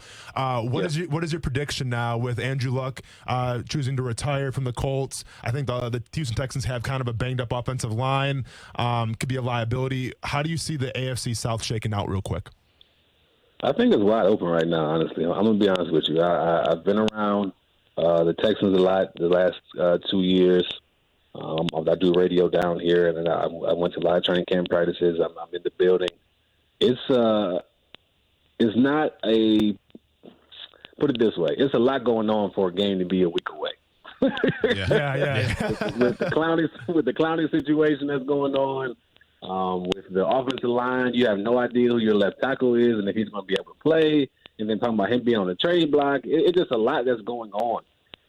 So I think it's wide open. I think the Texans may be the slight favorites, but I think it's wide open because yes, the Colts lost Andrew Luck, but they're still a good team. They have a good team around Brissett. Yeah, Jacksonville is very improved. That defensive line in the preseason looks scary. My gosh, just Josh Allen looks unreal right now. And then you bring in Nick Foles, and you got a healthy Leonard Fournette. And then Tennessee, you got Derrick Henry, that defense that's playing well down there. A lot's going to be on Mariota. But I think it's going to be a tough, hard-fought AFC South this year. I really do. Fair enough. Former Jacksonville Jaguars Cecil Shorts, now current author. And the article is called The Greatest Catch I've Ever Seen. Story time with Cecil at ProStyleMedia.com. Cecil, man, just, I'm proud of you, dude. It was great to read that article. If you haven't checked it out, anybody listening, I definitely guarantee you're not going to be disappointed to check that article out. And Cecil, man, you already know what's up. It's always an open door policy for you, man. Anytime you want to come on the show and just spit a little bit, you're more than welcome to. Hey, I appreciate it, Austin, man. Good talking to you, Marcel. Absolutely, man. You take care of the kids and the family, man. Tell them we said, hey, you're on like what, kid number 7, 8? You got like a full starting 5 and a backup building up over there. Yeah, we do 7, but that's it. Don't add no more. We're done. There's no more possibilities left. We got 7. That's it. All right, man. Good catching up with you. When we come back on ESPN 690, we're going to start breaking down the Jaguars Chiefs a little bit. Going to be joined by Mr. John Bachman as well. Kind of share some of the news stories of the day, and I'm sure might be a little hurricane related, and also a little bit of balling and falling. When we come back here on ESPN 690. Action Sports Jacks with Brent Martineau on ESPN 690 is brought to you by Best Bet Jacksonville and Orange Park. I've said to people, I've said on air, I think the next 5 to 8 years will decide if Jacksonville wants to be Birmingham or if they want to be Charlotte. Shortly after Shad Khan took over ownership and said, I want to redevelop the shipyards. The reason he wants to do that is a vibrant downtown, a vibrant sports complex, according to Khan, is something that the team needs to stay viable and sustainable financially. So the shipyards have really kind of started and stopped, but what we have now is one part of that. Action Sports Jacks, weekdays from 3 to 6 p.m. on ESPN 690. Ready to step up your phone game? Right now, get any Samsung Galaxy Note 10 at T-Mobile, and we'll give you a Galaxy Note 10 free when you get a qualifying family plan. And T-Mobile gives you more with lots of extra benefits, like unlimited talk, text, and data on our network. And with all that data, you can stream your favorite shows and movies because Netflix is included on your family plan. Plus, with faster charging and a bigger battery, you can binge all you want without worrying about battery life. Talk about an awesome phone on an amazing network. The Galaxy Note 10 is all about giving you powerful performance.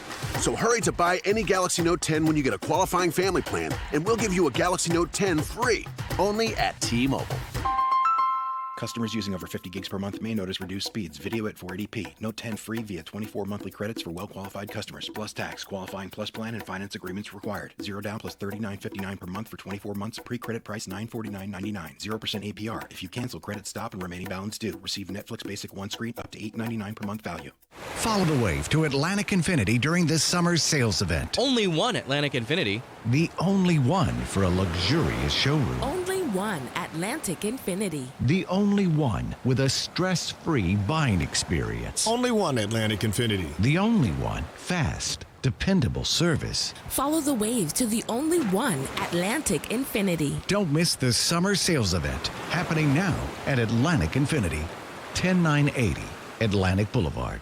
Savings on top of huge selection on top of rave customer reviews. That's how they do the national clearance event at Arlington Toyota. During the national clearance event, you can take your pick from over 1,000 new and pre-owned on Arlington's lot. I mean, come on, 1,000 vehicles. You know you're going to find what you want and save during the national clearance event at Arlington. Right now, during the national clearance event at Arlington, buy a 2019 Corolla LE from just $14,888. That's a pre-owned 2019 Corolla LE from just $14,888. Or buy a 2019 Tacoma SR5 from just $24,888. That's a pre-owned 2019 Tacoma SR5 from just $24,888. Plus, you get the Arlington Toyota $5,000 Advantage Club with your purchase. Just one of the tons of reasons why Arlington's earned 4.7 out of 5 stars and over 7,000 Google reviews. Arlington knows how to do the national clearance sale right, but you've got to get it while the getting is good. Shop in person, 10939 Atlantic Boulevard, and online 24/7 at arlingtontoyota.com. Say hello to your new secret advertising weapon, your own branded mobile phone number. StarStar Mobile provisions vanity mobile numbers prefixed by StarStar, providing audiences an easy way to reach your business. Give it a try now by dialing StarStar Mobile from your mobile phone. That's StarStar Mobile. Starting route now. Turn right at Fortress Mountain. Turn left at Mount Hood. Head south to Moab, Utah.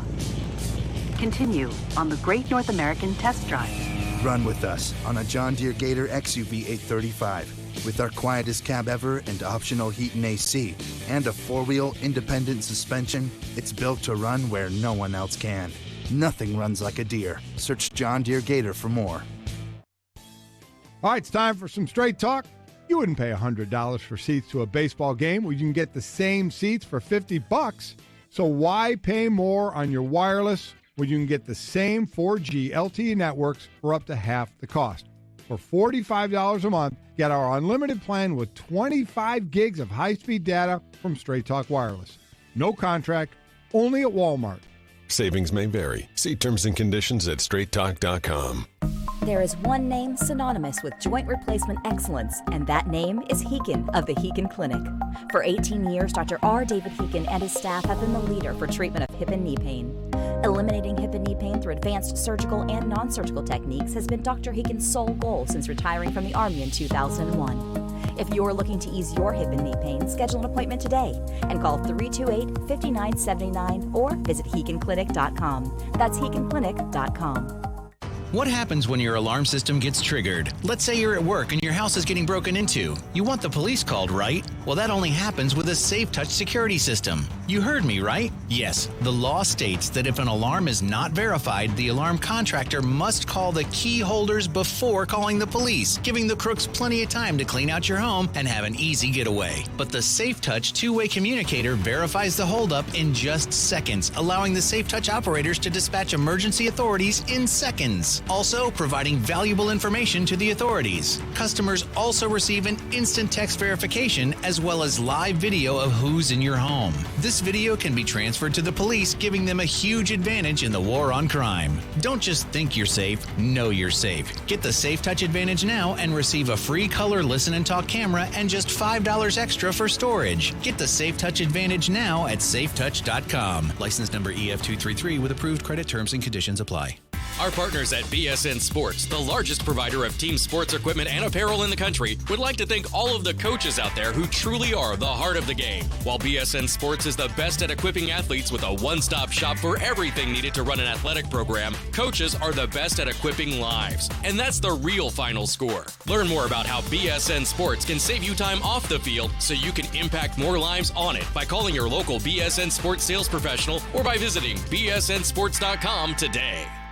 I think it's time to let go. 11th ranked Oregon, number 16 Auburn. It's time to let go. Kickoff is Saturday at 7:30 Eastern on ESPN Radio and on ABC. Presented by Dr. Pepper. Brent Martineau. You see him every day on CBS 47, Fox 30, Action Sports Jag. Austin Lane. He's a former Jag star and current MMA fighter. Broadcasting live from the Anna Jar and Levine studio. This is Action Sports Jax on ESPN 690 and ESPN690.com. Welcome back to ESPN 690. Special thanks to Cecil Shorts for joining us.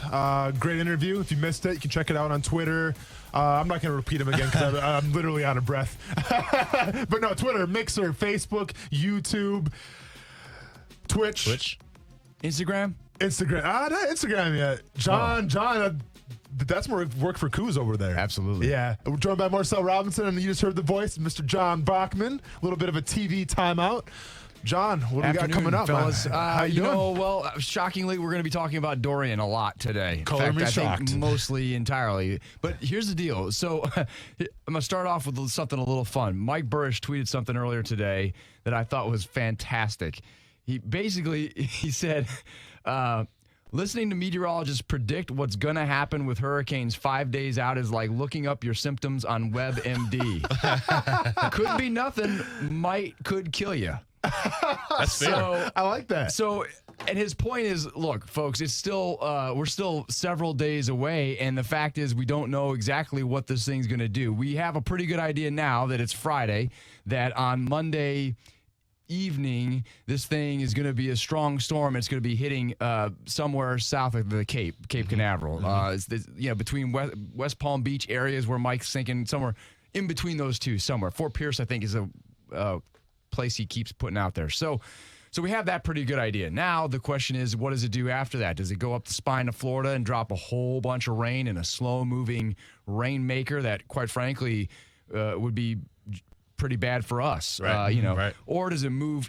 Anyway, the point is we don't know yet, but we are expecting that this is going to be a huge deal for all of Florida. And if you've been out on the roads today, you've already noticed that it's partly, Labor Day traffic. Right. I think traffic was ridiculous. Traffic is ridiculous out there right now. I think tomorrow traffic is going to be. Look, this is all why they had to move the Florida State Boise State game, right? Sure. It's already starting where people are heeding the warnings and they're starting to get out of South Florida and they're heading our way. So that's where we're at. So we're going to be covering all those angles. We're going to be looking at the roads and what the DOT is doing.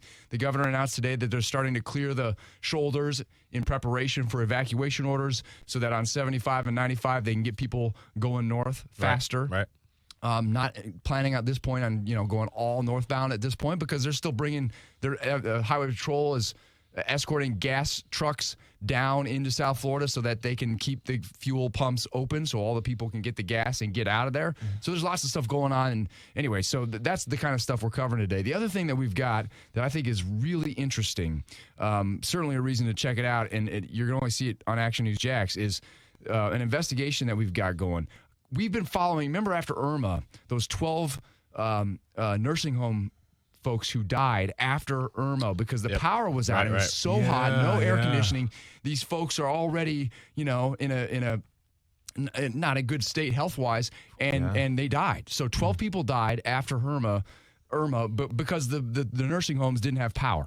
Well, after that, state law was changed, requiring nursing homes to have generators to back up their systems. Right. Well, believe it or not, after all that, it's been almost a year, if not exactly a year, there are still dozens of facilities in our area locally that still don't have generators. Unreal. So we're going to tell you how they're skirting the rule, right? Because it's a law. They've gotten around it. But here's the other deal. Within the last hour, we've learned that the governor is sending teams out to make sure that they comply. So now they're technically still in compliance. And there's a way around that. That's called a tease. I'll tell you how they're doing it. But he's not doing it, of course, but he's having teams of people going out there to make sure that these facilities are going to be able to have power in case we lose power. And, John, I don't want to ruin the tease here, but is the whole situation where they don't want to have the generators, is it a money thing or what? Or is that... You and I probably both know the reason, but I mean, there's no way to know for sure. Is it a technical issue or what?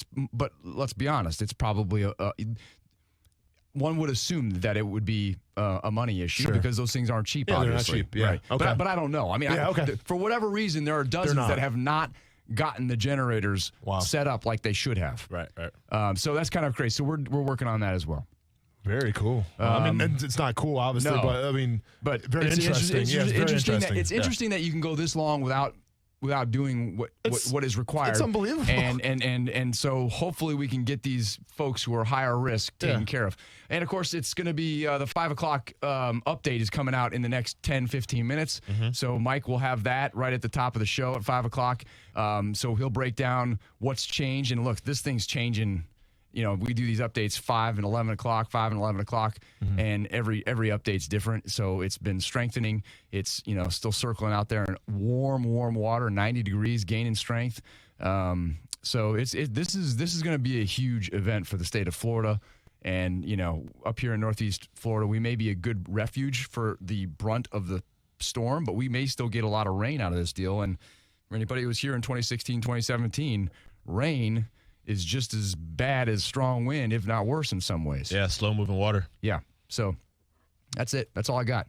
I think that's all you need. Is that all? We got Dorian all day long. John, quick question, because I'm an amateur when it comes to these hurricane things. I'm from the Midwest. I've been through a couple of them now, but as far as like when people can tune in and everything, like when is there going to be kind of an exact idea of what this hurricane is going to do as far as like projection where it's going to hit? Is that like a day before? Is that like hours before, just so people can plan and everything? Yeah, that's a great question. So,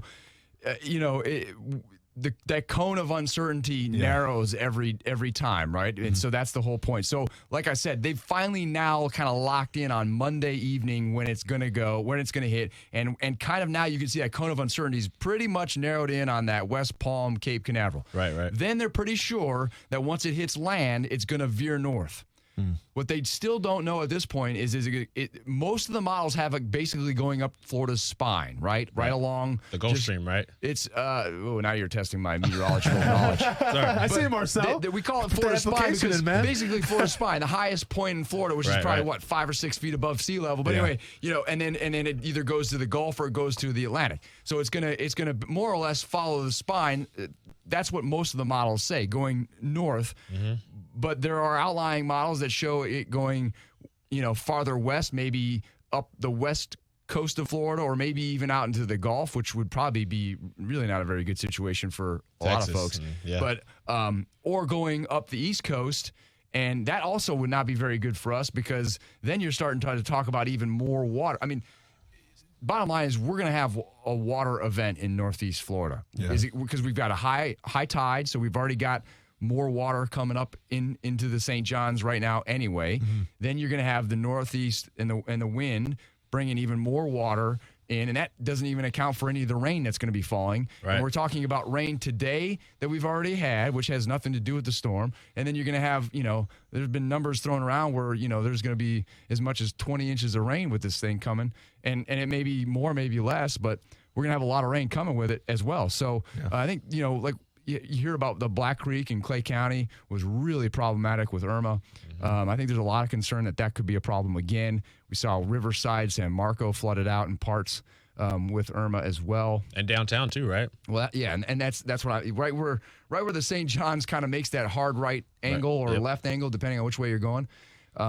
That's a problem area, and it could be again. We don't know for sure, but getting back to sports, I think as we look at this thing, we look at all the traffic that's starting to build today, and especially tomorrow. It was hard to make that call because of the economic impact on our city. But the reality is, if the traffic is what we expect it to be tomorrow, you have to say it was the right call for safety. And as I said, I think maybe yesterday, a lot of these folks are going to be staying in Jacksonville because it does seem like a fairly reasonably close and reasonably safe place to hole up during this storm. So there's a possibility that these hotel rooms who are losing, and restaurants are losing business from the game moving, may end up still benefiting from this, which is hard to say, but that could I hope for our local business people out there that this is sort of a balancing of the scales, if you will. Anyway, that's where we're at, but expect to see the roads very busy in the next 24 to 48 hours. And it's not just holiday traffic, that's for sure. Yeah. John Bachman, TV Timeout, Action News Jacks. Keep your eyes peeled for updating hurricane coverage. Absolutely. As it gets closer to us. See you at 5 o'clock on CBS 47 and still Fox 30, by the way. We'll do, man. Okay, Sounds guys. like a plan. Thank you. Stay safe out there. Yep. All right, when we come back to ESPN 690, we're off Monday. I got Marcel here who knows the stuff, the X's and O's of football. Let's start breaking down the Kansas City Chiefs a little bit. Let's man. do it. Let's start breaking them down and see what we see from them. And if Doug Marrone was kind of lying when he said that Jalen Ramsey will be covering Tyreek Hill all day, I call BS, Mr. Coach Marrone. I call BS, and I explain why when we come back on ESPN 690. This is Golic and Wingo. Here is Will Kane, ladies and gentlemen. Jerry Jones meant nothing. It's quite clearly a joke. Can we not try to use victimhood as our ace of spades in the ultimate card game of life? You know what this is? Rocky Arsenal using something to negotiate. Yeah. It's not victimhood. It's not a plague sweeping society. It's, okay, you said something, and I'm going to use it to my advantage. That's it. Golic and Wingo, weekday mornings at 6 Eastern on ESPN Radio and ESPN2.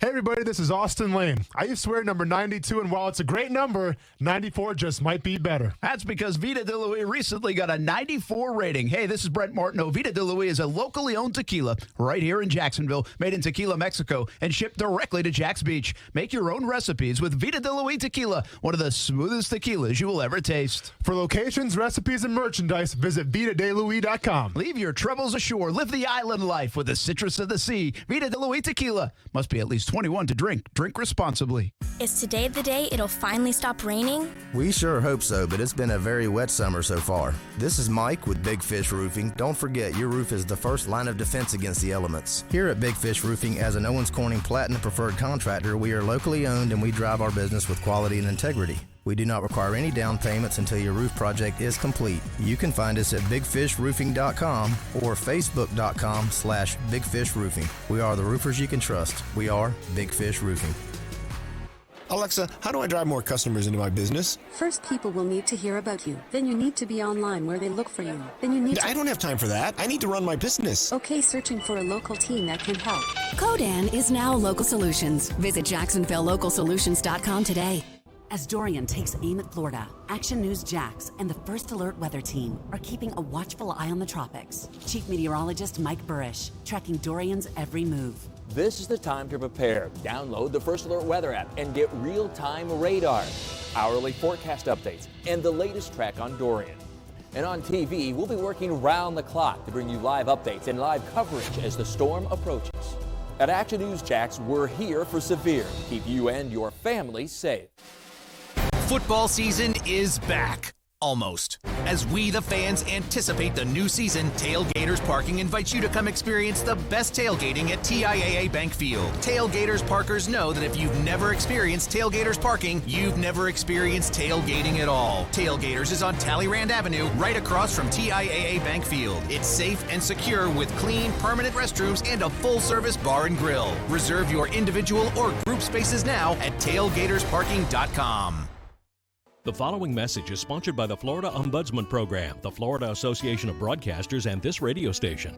Do you or someone you know live in a nursing home or other long-term care setting? If so, this message is for you. The Florida Ombudsman Program helps with concerns about the health, safety, welfare, and rights of long-term care residents. Call 1-888-831-0404 or visit us at ombudsman.myflorida.com. Services are free and confidential.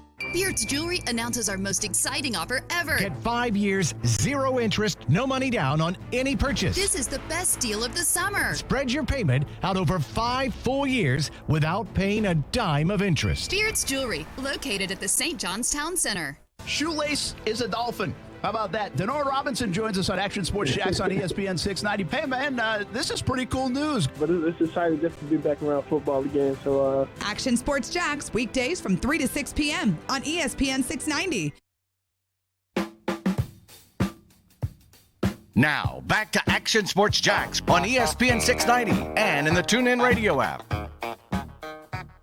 Take a little bit of break and they'll come back and they know that we've got obviously a very tough opponent playing a team that's predicted to go to the Super Bowl and then maybe win it all. So, we'll get to work on that. And like I said, it'll be crazy 72 hours really from this point on. That's Doug Marrone talking about the high-powered Kansas City Chiefs. As, hey, we're getting close to that regular season here, Marcel. We got, give or take, 8 or 9 days? I'm never good at math. I believe that would be 9. 9 days away. When you open up TIAA Bank, Bank. TIA Bank, whatever you want to call it. You open it up, and you host the Kansas City Chiefs. And seeing how we're going to be gone on Monday, unfortunately, it's Labor Day. And I take my national holidays very seriously, whether it's food or, I guess, labor-oriented. So we won't be here, unfortunately. But I figured what a better way now than to break down, the Kansas City Chiefs a little bit, what to expect, especially from that defensive side of the Jacksonville Jaguars. And what really got my juices flowing, because, Marcel, you know me, man. I love the game planning aspect. I love looking at a roster, seeing what they have, and kind of predicting what's going to happen. I mean, I tried to do that with the Josh Allen pickup of the 3-4 defense, and, that was something I was very adamant about. And I think we're going to see a 3-4 defense against the Kansas City Chiefs.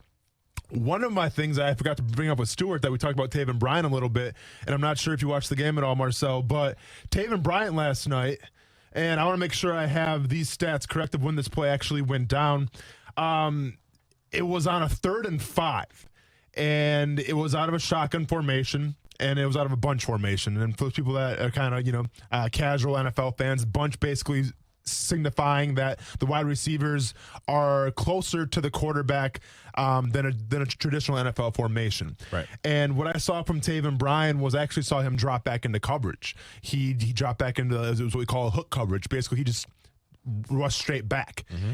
And you only rush 3 guys. And I think when we're talking about the Kansas City Chiefs, this high-powered offense with this MVP named Patrick Mahomes coming off of a stellar, first year, all things considered. He wasn't a rookie, but it was his first year in the NFL playing a full season. They have a lot of firepower, whether it's Sammy Watkins, Tyreek Hill, Travis Kelce. They can beat you in a variety of ways. And I think with Andy Reid, listen, I've been part of an Andy Reid offense. I had to go against it every single day in training camp for a little bit. It's not easy to beat because Andy Reid's going to have that team ready to roll. And he is the master of game planning, especially when he's had the entire preseason to game plan for the Jacksonville Jaguars. But I think where he can be vulnerable, I think where Patrick Mahomes can be vulnerable, and I think where the high-powered Kansas City Chiefs can be vulnerable is when you throw a lot of exotic looks and make them guess during those pre-check looks. Your thoughts? I think 100%. I think that's going to be ultimately what it comes down to. I think because the Kansas City offense, they're so dangerous just everywhere. Yeah. And we talked a little bit about this kind of off air, is that I think the game plan is going to have to be to find a way to keep that Mahomes magic from kind of rearing its head, whether that be disguising looks or, dropping more guys back in coverage. They're going to have to disguise the defensive look basically on every single play because Mahomes is obviously still a young guy, but, going through last season, he's seen a lot, from, some of the greater defenses that we had. And so it's going to be hard to show him something that he hasn't seen.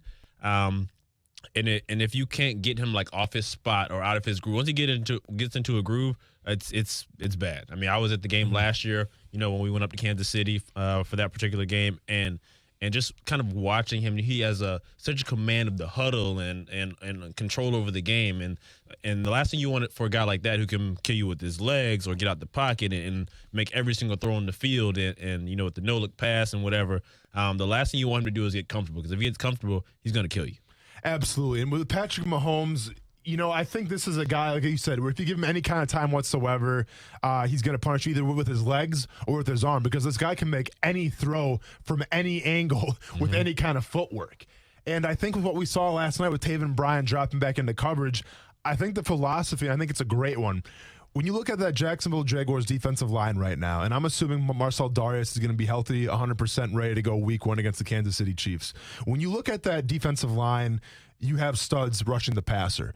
And I think that if you can drop an extra guy into coverage, whether, he's going to take Damian Williams maybe in the flats or whoever it's going to be, I think you have the opportunity to, number one, confuse Patrick Mahomes, but also still get to the quarterback. Mm-hmm. You don't see a lot of linemen drop back into coverage a lot because teams don't really rush 3 defensive linemen because you have to still get to the quarterback, and it's rare for 3 defensive linemen to get to the quarterback. With Josh Allen, with Calais Campbell, with Yannick Ngakoue, I believe you can do that. Getting back to my point where I kind of teased yesterday a little bit, and I teased it a little bit again today with Stuart, Doug Marrone has been quoted saying that Jalen Ramsey is going to cover Tyreek Hill. And everyone's excited for this matchup because Jalen Ramsey may have talked a little trash in the past about Tyreek Hill. Basically, and I'm not quoting here, but basically it was along the lines of being a glorified kick returner, right? And that's why he was All-Pro. It's because he was a kick returner.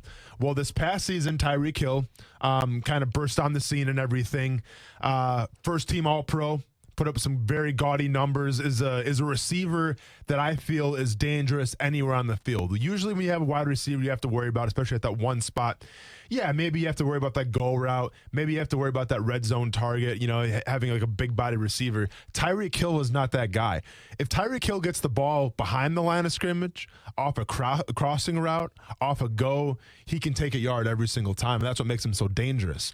And I think, and listen, when I went back to watch some film last year with the Kansas City Chiefs, it was hard to see that offense really stall at all. So I'm going by what the Patriots did with them in the AFC Championship game.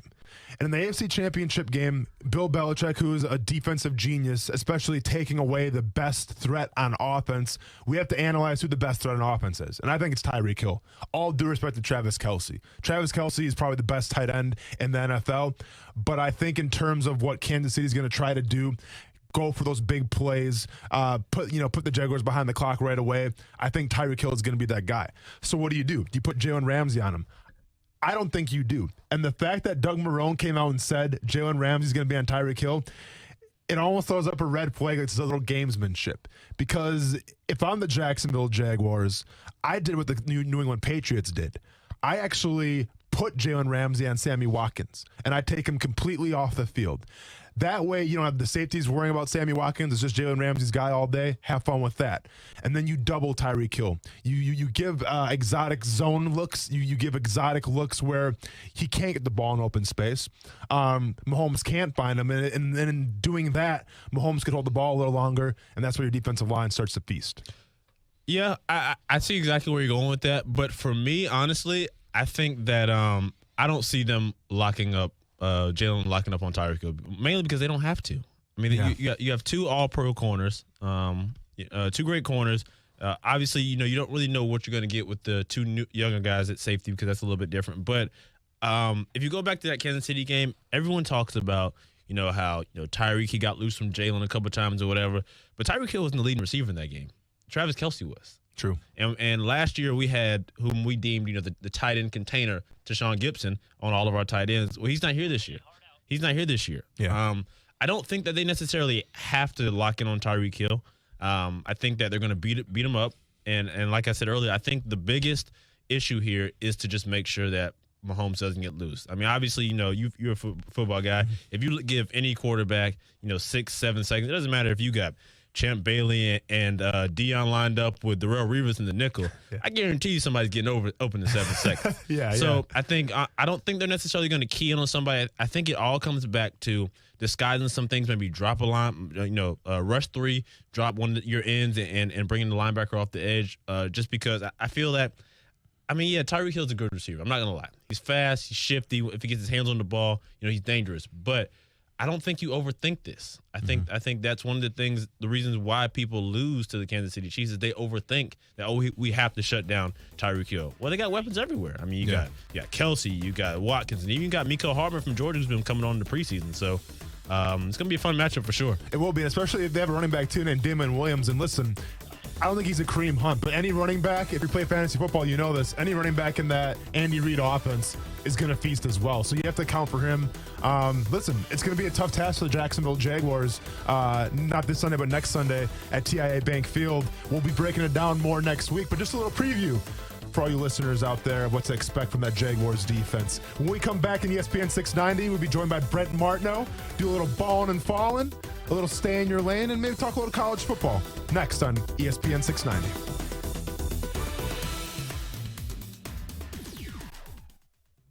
Hey, fantasy footballers, this is Brent Martineau. Pizza, wings, and ice-cold drafts at your upcoming draft. Let's make it happen. Host your party at Renna's in Neptune Beach, the newest of 5 locations in the area. Specials available for your draft party, plus Wi-Fi and televisions. Pick the players with the fastest 40 times at Renna's Pizza, family owned for more than 40 years. Want a fresh one? Then get to Renna's Pizza in Neptune Beach for your fantasy football draft party. And tell them ESPN 690 sent you. Welcome back to No Brainer. Gary. I'll take cars and trucks. What's the best way to protect your engine from gum, varnish, and corrosion? Stay Built 360. Gasoline with ethanol can go bad in as little as blank. 30 days? Using Stay Built 360 ethanol treatment year-round is what? Is it a no-brainer? It is! You win peace of mind, Gary! Awesome! Can I have money? Stay Built 360. It's a no-brainer. Available where fuel additives are sold. Mile markers remind us of where we've been, show us where we need to go, and inspire the next generation to keep pushing boundaries. And speaking of mile markers, guess who will be the first non-player, non-coach to be inducted as an honorary member into the College Football Hall of Fame? The Goodyear Blimp. Some of the most iconic footage has been captured from the Goodyear Blimp. It's watched dynasties rise and fall and become a symbol of the college game. So when driving past mile markers of your own, remember Goodyear takes you further. Discover more at Goodyear.com. Goodyear, more driven. Broadcasting live from the ESPN 690 Anajar and Levine studios. Anajar and Levine Accident Attorneys. Call 904-600-4000. That's 904-600-4000. ESPN 690. Jacksonville's home for ESPN Radio. WOKV Jacksonville. Listen live everywhere you go on ESPN690.com. ESPN 690, a Cox Media Group station. ESPN Radio Sports Center. I'm Doug Brown. NFL rosters will be cut to 53 players by 4 p.m. Eastern Time tomorrow. The league has reinstated linebacker Rolando McClain, who's been suspended for the last 2 years under the substance abuse policy. He last played for the Cowboys, who still have his rights. Bills kicker Stephen Hauschka says he'd be happy to help soccer star Carly Lloyd if she wants to pursue kicking in the NFL. Hauschka was also a soccer player at Middlebury College before getting into football. A little more than 2 weeks after he and his family escaped a frightening plane crash in Tennessee, retired NASCAR star Dale Earnhardt Jr. will drive in the Xfinity Series race at Darlington tomorrow. Today, he talked about the ordeal. You know, it was a very scary experience, and you know, we're just happy to be healthy and have our have a weekend like this to look forward to. A Texas medical examiner rules Angels pitcher Tyler Skaggs died from an accidental overdose of drugs and alcohol. Skaggs was found dead on July 1st. Why pay twice as much for your wireless when you can get the same 4G LTE networks for up to half the cost? For $45 a month, get our unlimited plan with 25 gigs of data from Straight Talk Wireless. Only at Walmart. Savings may vary. See terms and conditions at straighttalk.com.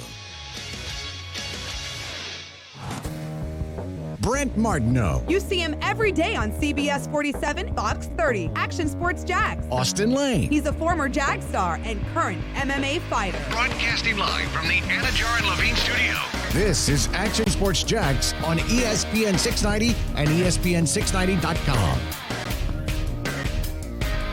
Welcome back to ESPN 690. Thanks to Marcel Robinson for stopping by and talking a little Kansas City Chiefs with us. A little bit of a breakdown. Once again, that was only a little appetizer.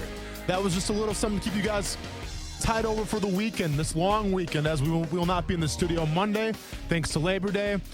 Still waiting to see on Tuesday if we will be here. God willing, I'm going to be here because there'll be a lot of things to talk about, especially breaking down that Chiefs offense and what the Jaguars can do on defense. Speaking of breaking down a little bit, and listen, I understand you people are staying here, and I say you people, and I say that with all due respect.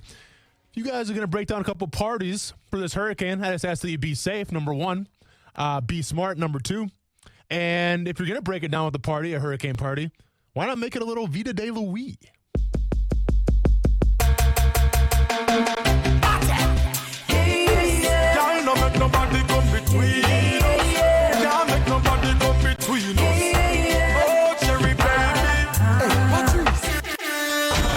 As the careless party now begin, see the beautiful ladies marching in. There's enough for everyone to win. We're gonna make this party the best thing happening. This is my favorite place. Nothing will replace, no. Nothing. Anything goes. Any gangsters rolling, half face smiling, heads up, think of the rhythm what you're drinking. Anything goes. Grab a drink, get a shot, sip your Star Tenders, and now joining me is Action Sports Jack's Brent Martineau. What's up? Just perfect timing to celebrate a little Vida de Luis. I could probably have it all weekend. Vida de Luis recently got a 94 rating. Lily owned tequila right here in Jacksonville, made in Tequila, Mexico, and shipped directly to Jack's Beach. Make your own recipes with Vida de Luis tequila, one of the smoothest tequilas you will ever taste. For locations, recipes, and merchandise, visit VitaDeLuis.com. And you might want to go on VitaDeLuis.com and stock up for next week. Looks like you got an extra day or two, but maybe they'll make the shipment quick so you can have a little for your hurricane party. But party hard, but drink responsibly all weekend long on the holiday weekend. What's happening, man? Nothing too much. Just kind of wrapping up the final hour of the show here. It's been a good one today. We were joined by Cecil Shorts in the 4 o'clock hour. Kind of talked about his Justin Blackmon article a little bit. That was great. Obviously broke down that Jags game last night. Wasn't a lot of positive things to break down from that game, but we broke it down nonetheless, Brent. And now just kind of hanging out with you. First of all, before we get into the Jaguars and college football and all these topics, the most important topic, obviously, being Hall of Fame Steph, now inducted, now enshrined into the Hall of Fame there in Ohio for her high school. How'd it go last night? Yeah, some people lead off with like Mr. Austin Lane, or maybe it's Dr. So-and-so. Sure. Well, now it's H.O.F. Stephanie Martineau. That's how we do it. So, Hall of Famer Stephanie Martin. That's how I have her in my phone, actually. It's not Steph. It's not great wife. It's Hall of Famer. Yeah. The only one that's listed in my phone contacts is Hall of Famer. So, it was cool. It was really actually a pretty cool night. Pretty neat stuff. And to see, there were like 4 or 5 folks, and they all had their stories to share and did it. And really cool, especially since I don't really know a lot from when she was in high school and a lot of different eras of people. But I think it's pretty neat to see what people are doing now. In fact, one of the guys, how about this? Let's talk about small world. So one of the guys from like 1978 that graduated from her same high school, and he got inducted, and he's now in Winter Springs, Florida, and I think he owns like a medical company or something. But his son graduated in 2009 from Bartram Trail. Wow. How bizarre is that, That's right? small town stuff, man. I'm telling you, like, wow. Very small world. Pretty weird. So, but anyway, the other great part is, so, this is the way we're obviously pretty competitive. Steph is, and I am. And Steph's way more competitive than me. But like, when I first met Steph, if we played Monopoly and she lost, she was pissed. I mean, not kidding. Yeah. I just kind of wanted to play. It was just a fun night, but she was pissed that she lost. So she's like super competitive, but I'm second up on her speech, and she doesn't public speak very often, so she was a little nervous about it. She did a good job, and she gets through it. And the kids nobody even, everybody else is kind of applauding, and the kids don't even. All I hear from them in the back is 6 minutes and 40 seconds. Keeping tabs. And then, did they have some money later on that bet or something there? It sounds like they had some money on something. They had the over-under or something. Yeah. Well, and she doesn't know this part, but so Ty tells me after, Ty and Kay, they said, we were counting how many times she said, Oh, jeez. And she did say, a couple of times, like in the beginning. Yeah. And Kaylee's like, I think she said 60 times, and then I stopped counting. Yeah. Shots fired from the Martineau clan. Well, hey, I tell you, man, you just make sure no that they don't listen to the around show here. when I say whatnot, or okay? Because I'm sure I've crossed triple digits today, so. It is not. It's no holds barred, man, around here. I guess so. Nothing's off limits. It doesn't matter. But she did a good job. It was a lot of fun. And tonight we go to the high school football game, and she'll get honored at the high school football game. It's really cool. Good stuff. It's been a fun couple of days. Fantastic. And probably the most important part was that you were mentioned, I found out, twice last night in the Hall of Fame speech, if I'm not mistaken. Not bad. Even the Jags got mentioned. I mean, she went right off the rip. Like, she didn't mess this one up at all. Right off the top, she said, hey, Brent's even missing the Jags game for this. So so I got credit right off the top for doing my husband duties. Sure. And so I have to give her a tip of the cap for that. But it was pretty good stuff. Well, speaking of the Jags, and really getting a tip of the cap should go to me because I actually watched the entire preseason game number 4 last night for the Jacksonville Jaguars. I'm not sure how many minutes you got to watch last night, Brent, but obviously in terms of depth, it was really apparent that the Falcons were the better team in terms of depth. They kind of mollywopped the Jaguars, as you like that term so much, last night. I mean, 0-4 in the preseason, I get it. It's the preseason, and I'm the first one to tell you that you don't put too much stake into that. But at the same time, I mean, is this probably the worst preseason performances that you've seen so far, Brent, covering the Jaguars here? Yeah, I think it probably will go down as that. I mean, Minshew didn't lead a touchdown drive. I think he had like 30 drives, somebody said, and 20 of them ended in punts. And it just wasn't good. But I think that, in a way, the Jags set the table for that themselves. It was a little self-inflicted, and because they weren't playing their guys in week 2 and didn't play them in week 1. And so I think they kind of just said, hey, the heck with it. And we know nobody's going to play in week 4. But I wrestle with this. I think there's a bit – my first reaction is this. I think there's an overreaction to the lack of depth on the Jacksonville Jaguars. And I actually wanted to ask you that today because, okay, it looks ugly in a 4-quarter game.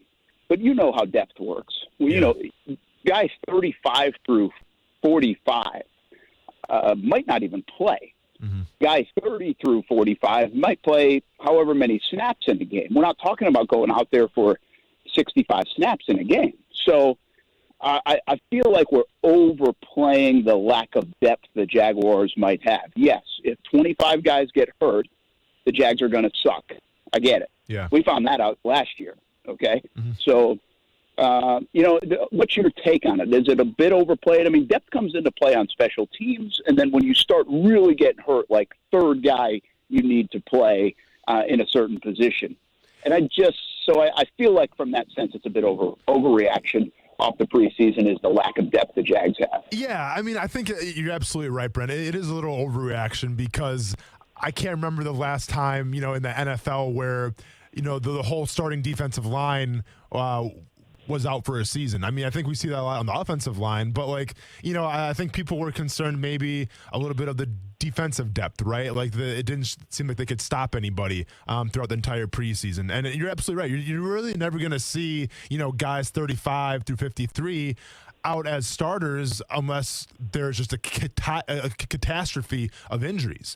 So I do get your point there. You're going to see those guys kind of towards the end of the depth playing special teams and everything like that. So I absolutely get your point there. I wouldn't put a lot of stake into it, but I mean, there are some spots though, Brent, in terms of depth where I am putting stake into it, and that's more of the offensive side of the ball right now. I think Raquel Armstead really made a name for himself last night. I thought he had a great game, especially catching some passes out of the backfield. I've been stating the whole time where the Jaguars need another pass catcher at running back, and Armstead just might be that guy. And I knew he kind of did that a little bit at college, but I think he kind of put it in another gear last night. You saw that. So that's a promising thing. But the tight end position, I think in terms of depth right now, that's where you have to be a little nervous at because what you've seen the John DeFilippo offense is he likes to use those 2 tight end sets. And right now we're looking at a team where Josh Oliver is not slated to start week 1 against Kansas City, and we're not sure of the status of Jeff Swaim just quite yet. Yeah, I agree. I mean, I think you're right about that. Now, that's something we knew whether they went 4-0 in the preseason or not, or 0-4. Is the fact that the tight end spot is a question mark, no doubt. And I think you're right about the Raquel Armstead. That's a nice sign because you're kind of scratching your head behind Leonard Fournette. What happens? Alfred Blue, I think, showed some nice things, but now with the ankle, we'll see where he is health-wise. So I like the fact that at least Armstead starts to show out. And he showed out a little bit earlier, even in camp, until he got the concussion. Then that slowed him down. So it was good for him to have a nice showcase game. All right, let's talk about the other things that happened today. We know Dayton Jones gets cut. We know Revis gets cut. A little surprising from the name recognition standpoint. And then there's a flip side of the Dayton Jones one. I think there's a couple of things to it, actually. let's stop with the Taven Bryan thing, because there's not a GM, there's not a front office, there's not a team in the NFL that would have cut Taven Bryan. You can tell me that Dayton Jones is better than him, that Bryan is not any good, and Bryan has obviously drawn the ire of the fan base. He is that guy this year for the fan base. There's always a guy, if not more than one, that the fan base just goes after, and he's that guy. And by the way, they might be right. It might be deserving. But the bottom line is you're not getting rid of a first-round pick after 16 games. Nobody in their right mind would. I'd love to know how many times it's happened in NFL history. It's probably happened a little bit, but not very often. So that part of this story is just and deaf on my ears a little bit, because nobody would do it. So it's not that situation. Dayton Jones, to me, I'm really surprised he didn't, because I thought he did everything you could have done. And he'll land with another team because of that. The tape's too good from the preseason. But it also shows me another reason why the preseason is a waste of time. Because if a guy's going to play that well in the preseason and can't make your football team, then what the hell are we playing games for?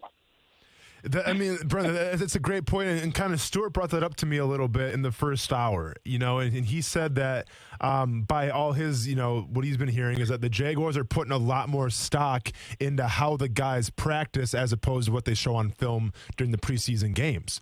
And I think that makes sense from the standpoint where, you're not seeing a lot of starters, obviously, in the preseason game. So one would think they're getting all their reps in practice. And listen, I didn't have Dayton Jones underneath the microscope, during training camp or OTAs of how good he looked.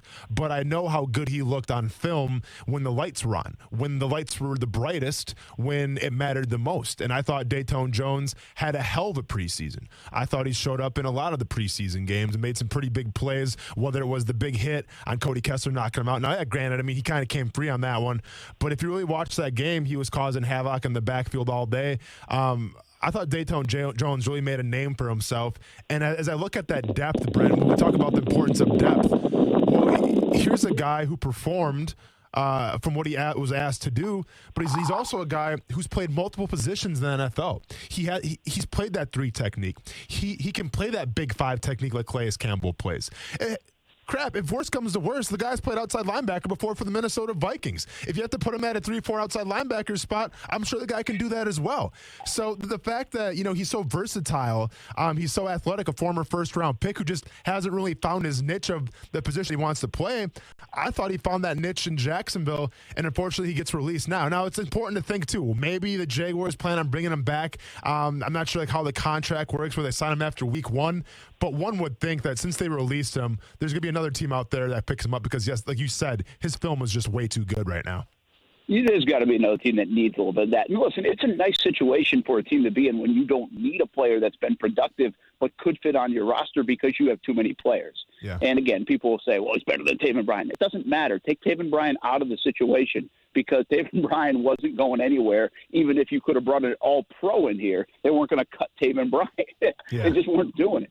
So, but I think it speaks, okay, good job on the depth of the defensive line. A little bit of that, too, is they added Josh Allen. That was a little bit of a surprise this year. I don't know if they had that plan going into the draft, but they added another big body, of course, and a big player with Josh Allen on that defensive front in the first round of the draft. So it just is a bit unlucky, and I get it, but it did make me think about all this talk about the preseason, and you want to see guys flash in games. You ask them to do that. He does everything you ask, and he doesn't make the team. Yeah. I mean, come on. There's something that just doesn't feel right about this, and it goes against the preseason games once again, in my opinion, because what it does is, say you do eventually get to 17 games or 18 games, the big plan with getting more games in the regular season is you also expand rosters.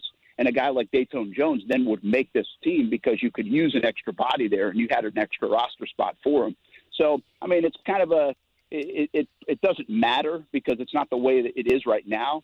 But if you look up in 2 or 3 years, a guy like Dayton Jones, after this new CBA, might be on the Jags team. This time around, he's not. And hopefully he lands in a good spot with somebody else because he certainly feels like he's earned it. He did everything they asked of him. Kind of like Johnny Wolford's doing out there in the Rams. The guy's done everything they asked him to do. You like to see a guy that you ask to play well, and he does play well, land somewhere, stick somewhere. I guess it's just the unfortunate part of the business in the NFL sometimes, but hopefully these guys find a home and a roster spot somewhere. Brent, you mentioned Josh Allen, and a guy you saw last night for a pretty great deal of time was Leon Jacobs. And Leon Jacobs last year was the starting, Sam. He was that strong side linebacker spot.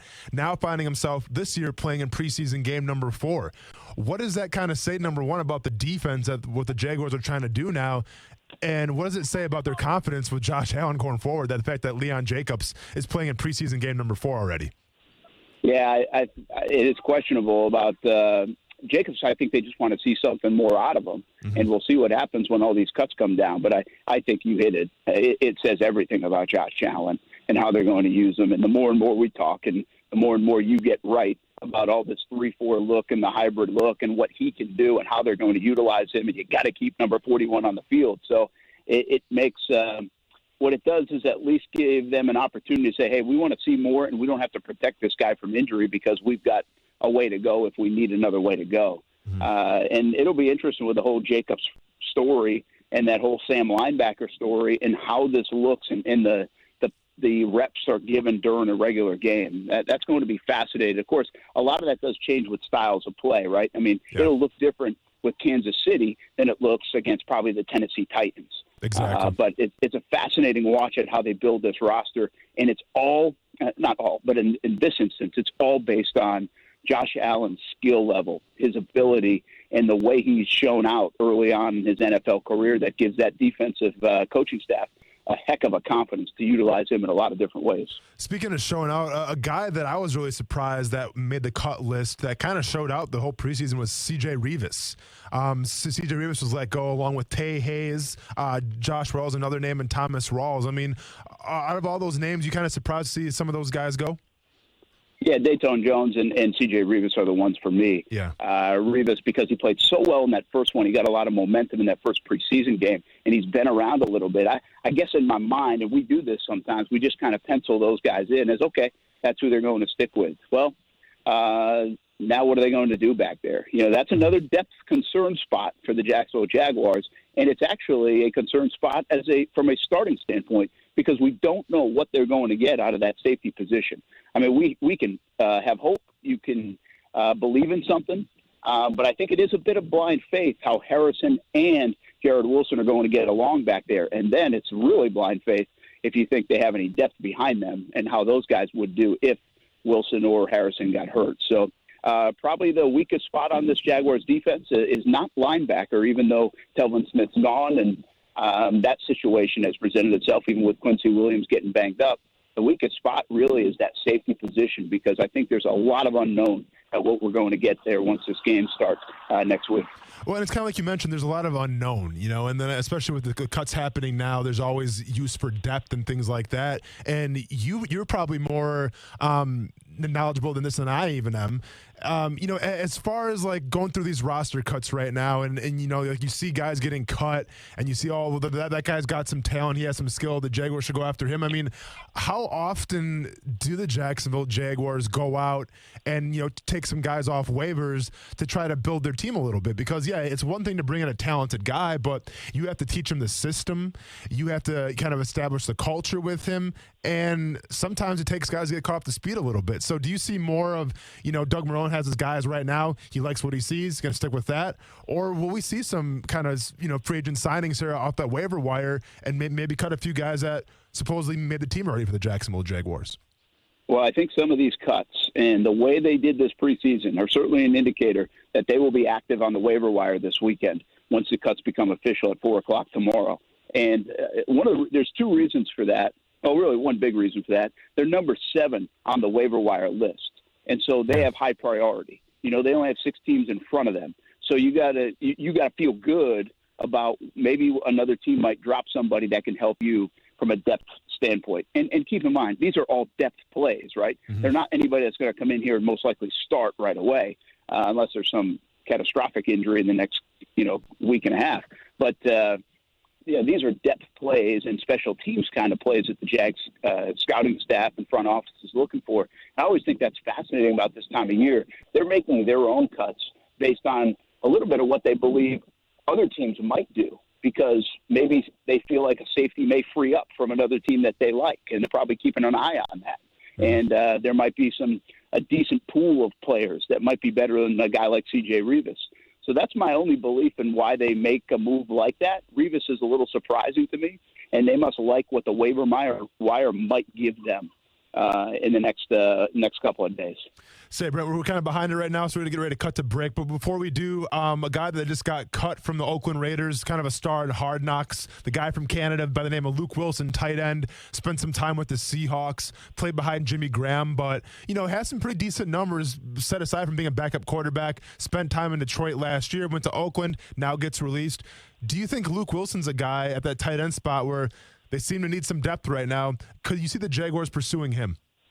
Yeah, remember when we found out about Telvin Smith and then Quincy Williams was drafted, and then that span of like 5 days, we saw 3 or 4 linebackers added to the Jaguars, Ramik Wilson and Najee Good and all these. Don't be surprised if you see that with the tight end position.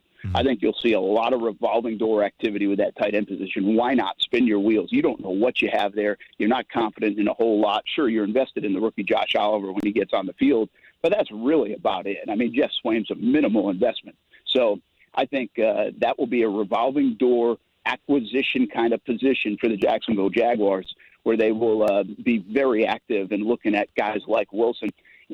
But again, a reminder, man, those guys get cut from the other team for a certain reason. That's what you always got to check yourself with, even if it's a big name. Brandon Marshall gets let go by the Raiders. I know people are like, hey, bring him back. Well, this isn't Brandon Marshall probably from 4 or 5 years ago, Yeah. So you got to be careful with that, and there's a reason why other teams are not keeping them. But once in a while, they might have the same situation as the Jaguars had with a Dayton Jones, where you just had too many bodies and couldn't keep them. So those are the kind of quality players you're looking to scoop up.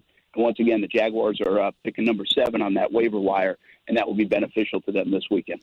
All right, Brent, hey, we're going to cut the break real quick. Any chance you could stay on the line for the next segment a little bit, talk a little college football? And I actually have a question for you regarding Justin Blackman I want to get your opinion on. If you're available. All right, cool, man. We'll catch you at the next segment here. We'll go to break real quick and then talk a little college football. Kind of do a little Justin Blackman follow-up. I still got my ballin' and fallin', my stay in your lane. And we'll close out a show on a Friday here on ESPN 690. Action Sports Jacks with Brent Martineau on ESPN 690 is brought to you by Best Bet Jacksonville and Orange Park. Action Sports Jacks with Brent Martineau. Weekdays from 3 to 6 p.m. We're happy to be joined by Jenna Lane of ESPN. It's actually my first time interacting with Austin, too, so no relation here. Well, Jenna, that was my first question was, have you been to any family reunions in Chicago? Because I don't think I've ever seen you before. I just want to make sure, though. And by the way, Jenna, let's just make this perfectly clear. It's a really good thing you're not related to Austin. Oh, wow, Brent. Oh, really? Yeah, wow. That's how you feel about it. Okay, it's just a really good thing. Off to a good start. On ESPN 690. Hey, boss, you're not going to believe this. What now? Remember Frankie, the guy we've been showing the ropes to? Who? You know, our protege. Oh, yeah, Frankie. The next generation of crooks making us proud. Yeah, not so much. Boss, he just got busted. Hey, what? Yup. Cops caught him. He was, boss, you might want to sit down for this. Uh-oh. Sounds serious. Yeah, they caught him breaking into our warehouse. Oh, the little weasel. Of all the places to break into, he chose our warehouse? You just can't trust anyone these days. Yeah, and he knew we had Safe Touch security monitoring the place with the two-way communicator, the video monitoring. Huh. Serves him right for breaking rule number 1 in the Crooks R Us handbook. Stay away from Safe Touch houses. Yeah. Kids these days. Crooks know to stay away from Safe Touch houses. Hi, I'm Lester Jackson, president of Safe Touch Security Systems. No one beats our technology or our price. Call Safe Touch today at 888-723-8682 or go to safetouch.com. State license number EF233. Are you looking for the best wings around? I found the place. Listen up. Hey, everyone, it's Brent Martineau. Mr. Chubby's Wings is awesome. 2 locations, the West Side and in Fleming Island. They are a part of the community, too. Mr. Chubby's Wings wants to wish all of the high school teams good luck this fall. They've been supporting youth athletics for a decade. Get ready for the game at Mr. Chubby's. Celebrate the big win at Mr. Chubby's. Chub it up with the best wings around. Mr. Chubby's Wings on the West Side and in Fleming Island. Homegrown and ready to help the home team look good on Friday nights and every night in any sport, Baker's Sports has been doing just that since 1997. Your team experts offer the top brands like Under Armour and Adidas. Screen print, embroidery, and trophies all done in-house right here in Jacksonville. Baker's Sports will get you ready for your big game. Looking good so you can play good. Play ball with your team experts at Baker's Sports. He's saying they thought by sending me to Cleveland, even though they made the best deal clearly for themselves in their mind, you thought that you were sending me to Cleveland, you were sending me to purgatory. The Stephen A. Smith Show, weekdays from 1 to 3 p.m. on ESPN 690.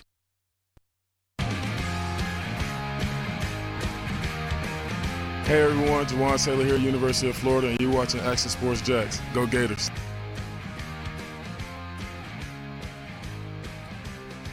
Welcome back to ESPN 690. Joined by Mr. Brent Martineau.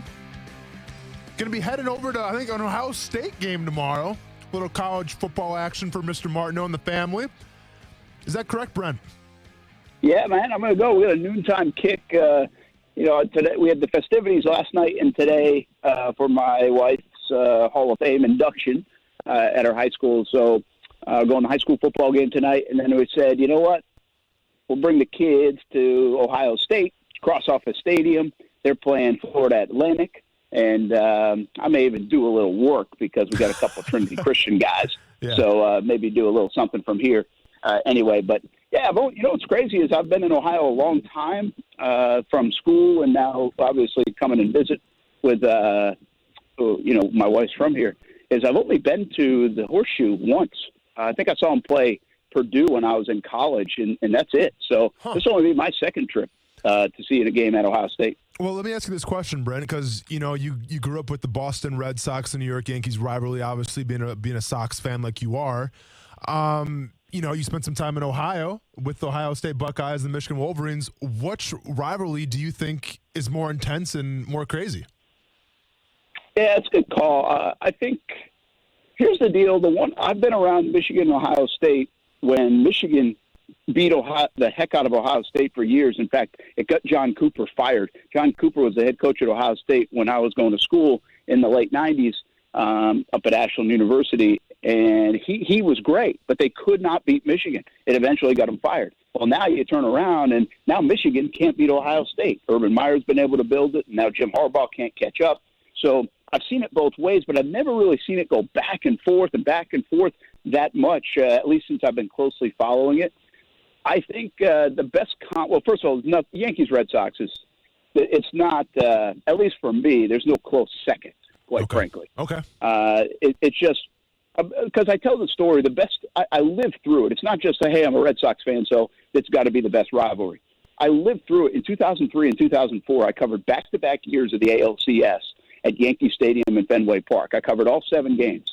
And when you would go to the Bronx especially, that was old Yankee Stadium, it would actually be, because we'd go up to walk through the concourse to get to the media seating, which was a bit of an overflow area. It wasn't in the press box, but we'd sit way up at the top in like the left field bleachers or third baseline bleachers. And going up there, you could feel the tension in October in the ALCS to the point where I've always said I would not have been comfortable bringing my kids to that game. Wow. It was, I seriously, you wouldn't. And it was just that intense, and you could just feel it. And walking through the concourse, you just felt like a fight was going to break out like every step of the way. And it was just, that's the way it was. So I've never really felt that before anywhere else.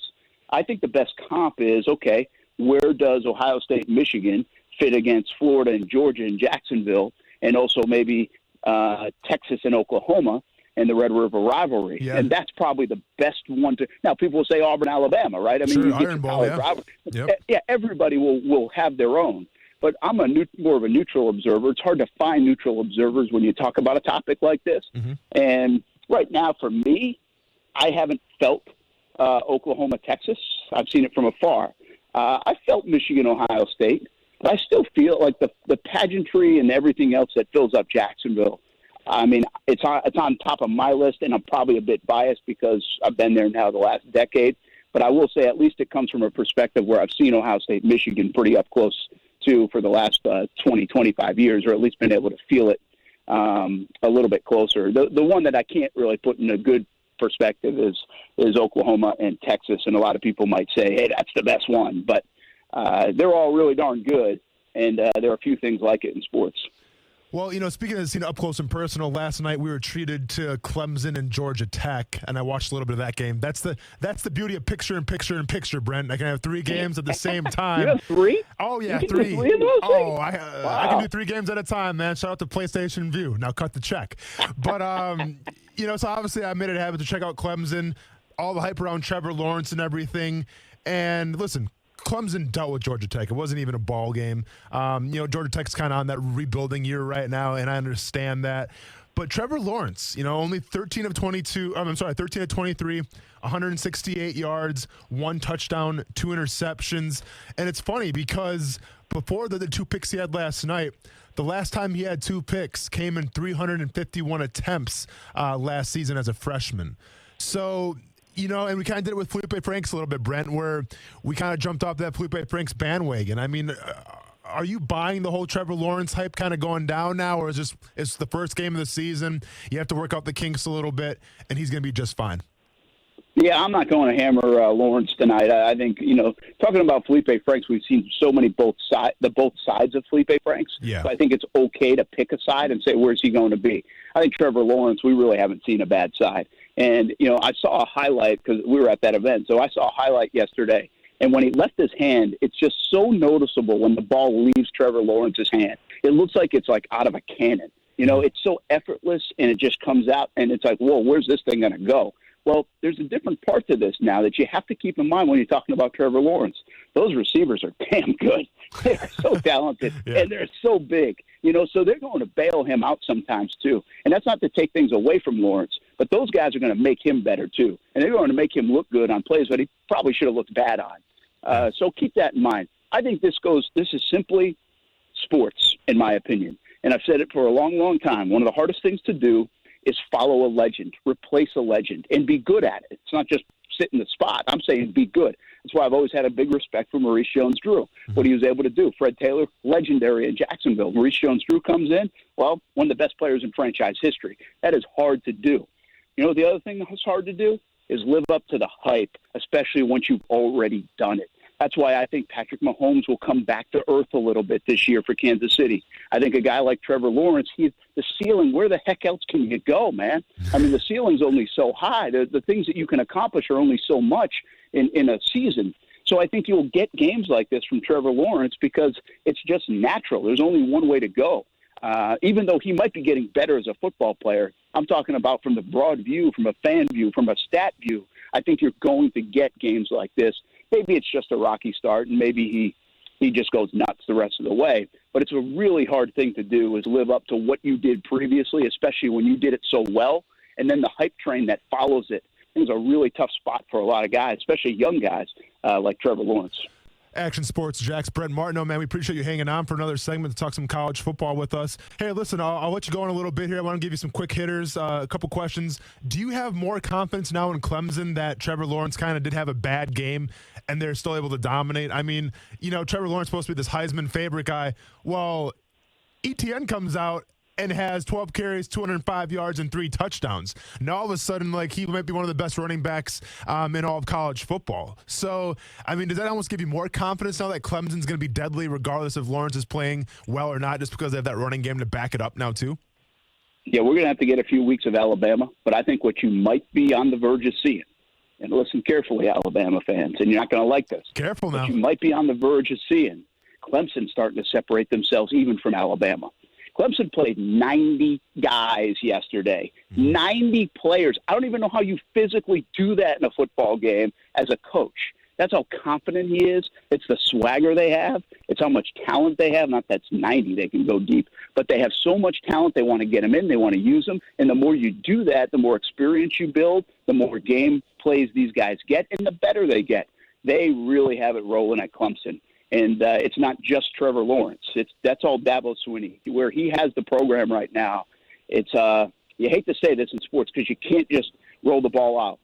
but they can just about roll the ball out, man. It's on cruise control right now in Clemson, South Carolina. He's got it cooking, and they have an unwavering path to the college football playoff. Like, I tried like heck not to put them in the college football playoff. You can't find me a way to do it. Yeah. You can't. I mean, they are cruising to the college football playoff, and then they've got so much experience once they get there in that setting that they'll probably win it all again. I mean, it's going to be really hard to beat Clemson, but he's got that program cooking so much that don't worry about the separation of just Clemson and Alabama with everybody else in college football. You better start thinking about the separation between Clemson and even in Alabama. I mean, definitely an impressive performance last night. And let's not forget, Georgia Tech is an ACC opponent. You know, this wasn't some kind of cupcake team that they were playing. Georgia Tech, I get it, they're rebuilding, but still an in-division opponent. So very impressive last night from the Clemson Tigers. Also, speaking of the cupcakes, Brendan, I want to get your opinion on this real quick. So, we saw them in the Miami-Florida game, and obviously both teams, had a lot of mental errors. They had a lot of mistakes. It was a sloppy game, to say the least, because we don't have a stake in it, so we can be honest. It was a sloppy game. I mean, do you think it's beneficial for these big schools like the Alabamas, like the Floridas? I mean, just pick your big school to play that cupcake game week one to kind of, get the team set, kind of get it back in tune and everything, as opposed to maybe playing the cupcake, in the middle of the season? Yeah, I do think it is beneficial. What the problem is, we suffer if it happens. The fans suffer because that's a stupid game. It's just not a game. If we're going to put all this money involved and we're going to have entertainment value involved, it's like these preseason games we're talking about in the NFL. What's the entertainment value? What's the bang for my buck as a consumer and as a viewer of this and a fan of this? Well, those games are like that.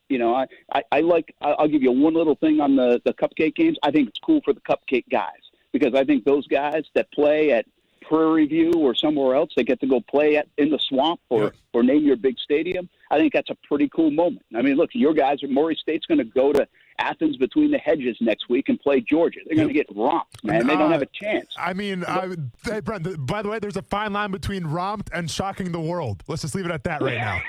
Just leave it at that right now. but if you played in that game, I'll let you stay there. I'm not going there, but I'll let you stay there. I appreciate it. That's all I have. But if you played in that game, you'd be telling your grandkids someday about that. There are kids out there. So I do like that element of it. And, of course, it helps with their budgeting and stuff, because they don't have the budgets that these other big schools have, and they're getting paid to come over and play. So I'm not saying that it's all bad. It's actually better than preseason games in a way. But, yeah, I get it. I get why teams schedule that. If I was a coach, I'd want to schedule something that I want to go see my team play under the lights and get a good feel for them, rather than come out against Miami or Oregon and Auburn, especially with a lot on the line in college football week to week. Now, we got a little buffer because of the Final Four, instead of you can lose a game and still make it. So at least that's invited more of these games. And if we ever get to 8, that will even do that more so. But I get the balance. It's a delicate balance. The fan, the viewer, I want to be entertained. The guy that's paying, I want the good games. But if I was the coach, I'd probably say, hey, let's see what we got here. All right, so my little last tidbit that I saw last night, Brent. I'm not sure if you're watching the game, but Utah BYU, and Utah's a pretty highly ranked team right now. I think they're kind of like the dark horse to possibly make some noise, even go to the playoff. Some experts have them going, and BYU is no slouch in themselves. But what I saw last night was almost like an old school philosophy of playing. And you know how much I love the phrase, stop the run and run the football. And that's what we saw from Utah last night. That they had 2 touchdowns on defense. I think they have one of the best defenses in the country right now from what I saw. I get it's only one game, but those guys were flying around. I mean, from your opinion, Brent, of knowing college football, I mean, is there room in the whole grand scheme of things of the game right now to have a team like Utah who is going to run the ball a little more and play solid defense? Like, yeah, Wisconsin kind of had the MO for a while too, but Wisconsin never got to the playoff. I mean, do you think Utah can make some noise solely on, basically having a good running game and playing good defense? Do I think Utah can make some noise? Let me tell you a little something, Austin Lane. What do you got? When we did our college football preview a week ago Monday, which is now about, 12 days ago, 11 days ago. Don't tell me you got I just Utah want to in the let playoff. you know. Don't tell me you got in the We had a playoff. little Utah in the playoff. No kidding. Yes, we had them there. Okay. Yes, sir. Yes, indeed. I got them coming out of that Pac-12 melee mess, little weak, you-know-what conference. And I like Kyle Whittingham a lot, and yeah, I'm going way out on a limb. I get it. In fact, I watched that first half last night, and I was like, "What the heck did I do? This is brutal." True. They're up like 9-6. They got no chance. But I do think a Kyle Whittingham team is, number one, tough. I think people will sleep on them because of their name. It's not a brand name in football, and I do think they'll get better as the year goes along. And you talk about running the football now. That dude running the football for them, he's pretty good. I mean, he was fun to watch. I mean, he's going to be a guy. He's a load. He's tough to stop. So, listen, it's definitely a stretch. But I really do like Utah, and I think they'll make some noise. And they've got some challenges on their schedule. One of them was last night, so at least they got by that. And it turns out to be actually a pretty impressive win when you go 30-12 on the road, even though if you really watch that game, it wasn't pretty at times for their offense.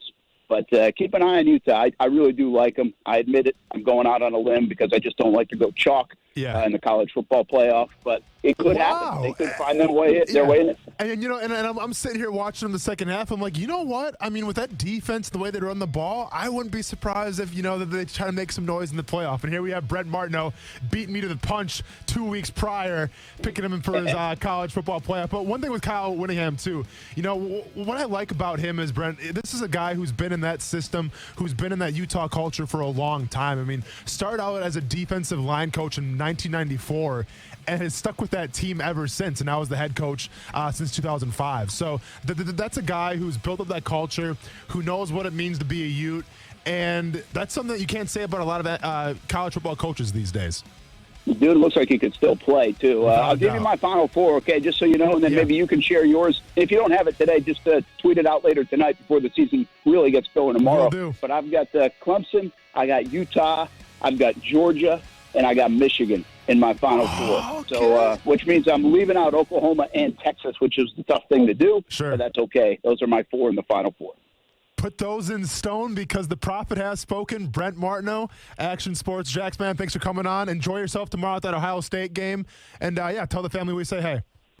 Hey, no doubt. Have a good weekend. Everybody stay safe. Of course, we'll keep you posted on Hurricane Dorian. It looks like it's made a little bit of a northern turn, so stay tuned to CBS 47, Fox 30, WOKV, ESPN, all weekend long. We'll keep you updated. And Stuart Weber, Kevin Sullivan on the call tonight. Fernandina Beach against Yulee in our game of the week on ESPN 690 starts at 7. Nice job, guys. Thanks for filling in for me the last couple of days. All good. No problem. Have a great one.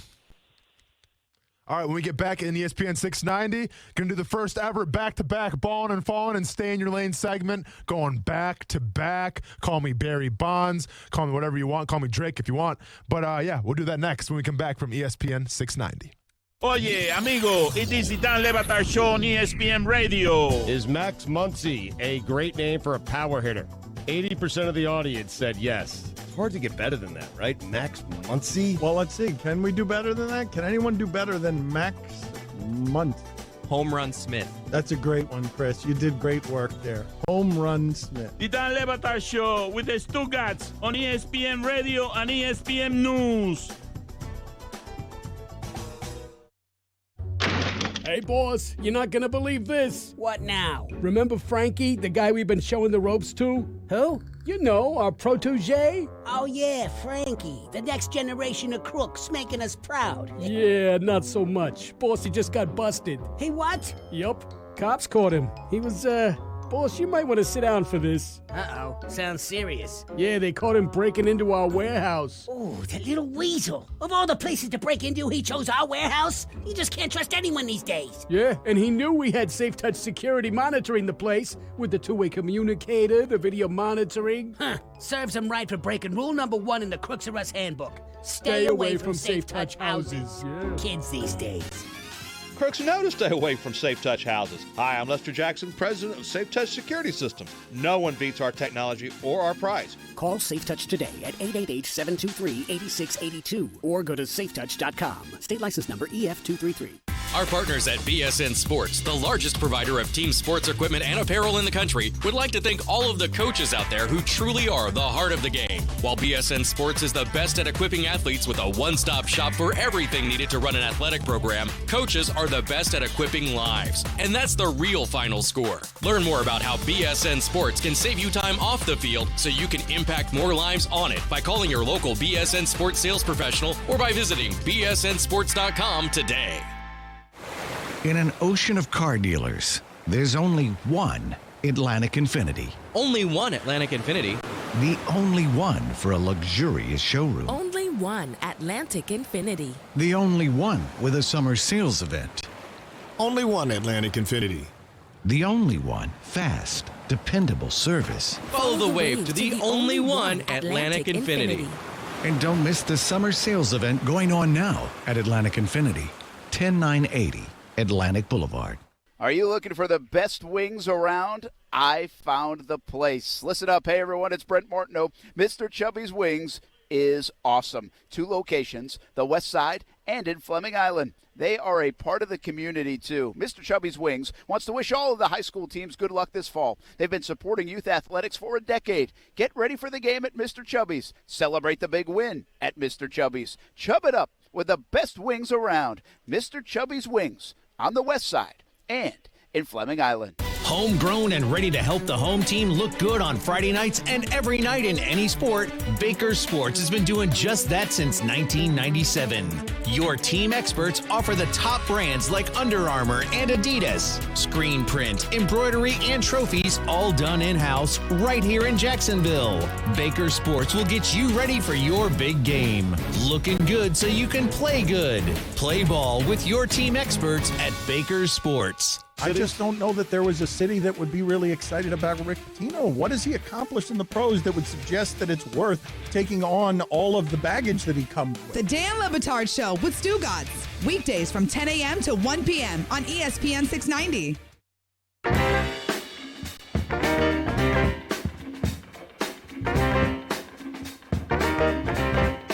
Hi, I'm Danny Warfel, 1996 Heisman winner, and you're watching Action Sports Jax.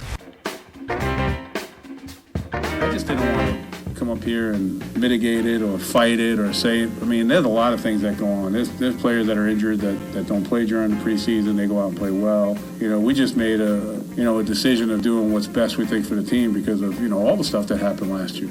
If I kept everything the same and we had 6 to 8 guys out, then what would the story be?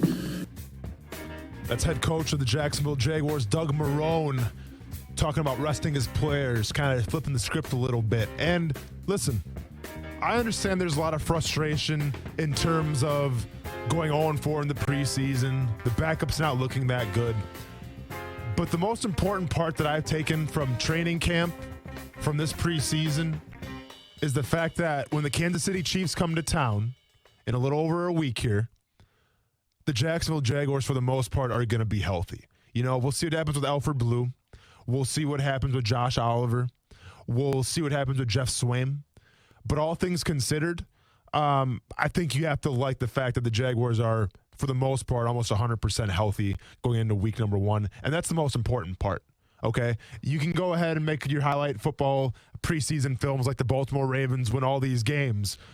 But what it comes down to is getting those guys ready to play week 1, and I think the Jacksonville Jaguars are going to be that. So now, listen, it's the pressure's on Doug Marrone to see if this kind of philosophy is going to pay off or not, but at least he's going to the table right now. He's going to that table with all the chips that he needs. He's not throwing chips away because of injuries. So from that standpoint, you have to like what you see right now with the Jacksonville Jaguars. We kind of covered a little bit today earlier on the show, but this is cut day, obviously. And a few big names, Tay Hayes, CJ Revis, a guy who had a great preseason as far as I'm concerned. And also Dayton Jones, I think, is probably the biggest one that I was surprised to see let go. Josh Wells, another one. Thomas Rawls as well, the running back that was trying to buy for the spot from Seattle. Unfortunately, won't find a home here in Jacksonville.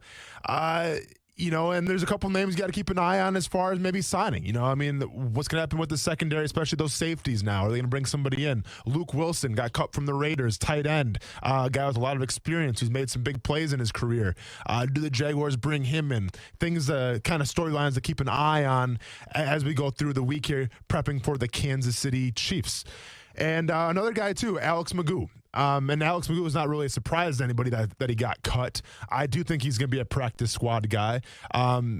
the Jaguars would be dumb not to bring him back because I think he showed a lot of promise. I like Alex Magoo from the standpoint that the guy's got a strong arm.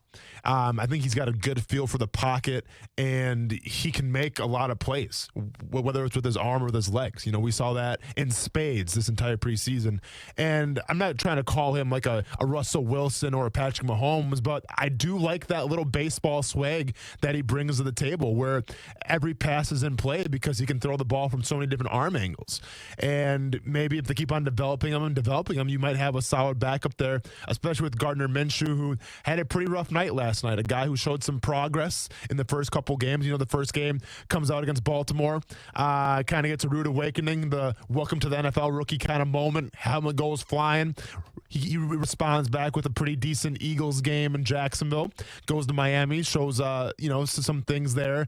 And then last night kind of took a couple steps back. So really interested to see what happens now with the backup quarterback position. But let's be honest, if I never mention Gardner Minshew's name again this entire season, it's probably going to be a good sign for the Jacksonville Jaguars.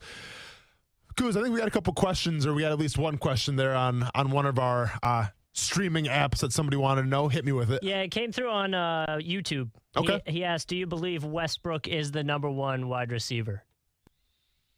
It's a good question. Man, see, here's the thing about it.